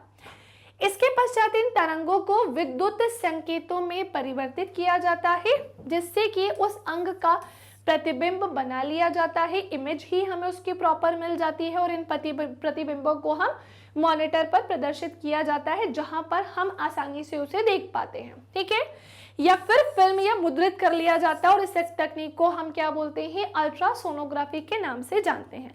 अल्ट्रासोनोग्राफी का यूज गर्भकाल में भ्रूण की जांच तथा उसके जन्मजात दोषों और उसकी वृद्धि की अनियमितताओं का पता लगाने के लिए किया जाता है कि एक भ्रूण में बच्चे का जो विकास है वो कितना हो रहा है, कोई समस्या है कि नहीं, ये बच्चा विकसित मतलब उसका डेवलपमेंट ही नहीं हो पा रहा है, उसके शरीर के बाकी अंग या भाग नहीं बन पा रहे, सारी चीजें पता चल जाती हैं। पराध्वनि का उपयोग गुर्दे की छोटी पथरी को बारीक कणों में तोड़ने के लिए भी किया जाता है। ये कण बाद में मूत्र के साथ बाहर निकल जाते हैं। अब बिल्कुल एंड की कहानी की तरफ आ जाइए। चमगादड़ द्वारा पराध्वनि तरंगों का उपयोग, use of ultrasonic waves bye birds. चमगादड़ गहन अंधकार में अपने भोजन को खोजने के लिए उड़ते समय पराध्वनि तरंगों को क्या करते हैं बेटा, उत्सर्जित करने का काम करते हैं। इस प्रकार विभिन्न जंतुओं, चाहे वो चमगादड़ है, भील है, कछुए हैं, इनके द्वारा लक्ष्य के बारे में पता लगाने की क्रिया को ही हम पराध्वनि स्थिति कहते हैं, ठीक है। चमगादड़ द्वारा उत्पन्न उच्च तारत्व की पराध्वनि, है ना, इसके द्वारा उत्पन्न उच्च तारत्व की जो पराध्वनि होती है स्पंद अवरोधकों या कीटकों से परावर्तित होकर चमगादड़ के कानों तक पहुंचती है, इससे टकराएगी और फिर वापस इसके कानों तक पहुंचेगी। इसको पता चल जाएगा कि कितने डिस्टेंस या दूरी पर इसका खाना है। इन परावर्तित स्पंदों की प्रकृति से चमगादड़ को पता लग जाता है ना, कि अवरोध या कीट कहाँ पर है, ये रहा इसका भोजन। और चमगादड़ द्वारा परावर्तित ध्वनि को सुनने में लगे समय के अनुसार चमगादड़ वस्तु की स्थिति का पता लगा देता है, मतलब उसको टाइमिंग के अकॉर्डिंग कितनी देर में वो उससे टकराया, रिटर्न आया, उतनी देर में समझ जाता है कि इसका भोजन जो है कितनी दूरी पर है, कितने समय में ये वहां तक पहुंचेगा। सो ये थी हमारी कहानी, शुरू से लेकर अंत तक हर एक सेक्शन, हर एक भाग को पढ़ा दिया है। सेशन को लाइक कर देना, शेयर कर देना। कैसी लगी बेटा आज की क्लास मुझे बता देना। ये वीडियोस छोटे पॉसिबल नहीं है बनना, वैसे हैं पॉसिबल, आपको चीज़ें छुड़वा कर भी पढ़ाया जा सकता है, बट मैं वो चीज़ नहीं करना चाहती थी, तो मैंने आपको हर एक सेक्शन पूरा डिटेल में पढ़ाया। आप मेरी classes live plus recorded YouTube channel पर देख सकते हो, एप्लीकेशन पर भी मुझसे जुड़ सकते हैं और वेबसाइट के थ्रू जुड़कर भी आप मेरे सेशंस अटेंड कर सकते हैं। इसी के साथ यही हमारे हिंदी इंग्लिश मीडियम के टॉप कोर्सेज, जहां हम CBSE board, Delhi board, Bihar board, UP board, MP board, Rajasthan board, Vedic maths, crash course, spoken English, ये सब कुछ करवाते हैं कवर। सो आज के लिए इतना ही। मिलेंगे अब हम हमारे नेक्स्ट सेशन में। तब तक के लिए बेटा bye bye, take care, thank you class, और प्यारे प्यारे से कमेंट्स करना नहीं भूलिएगा। Thank you.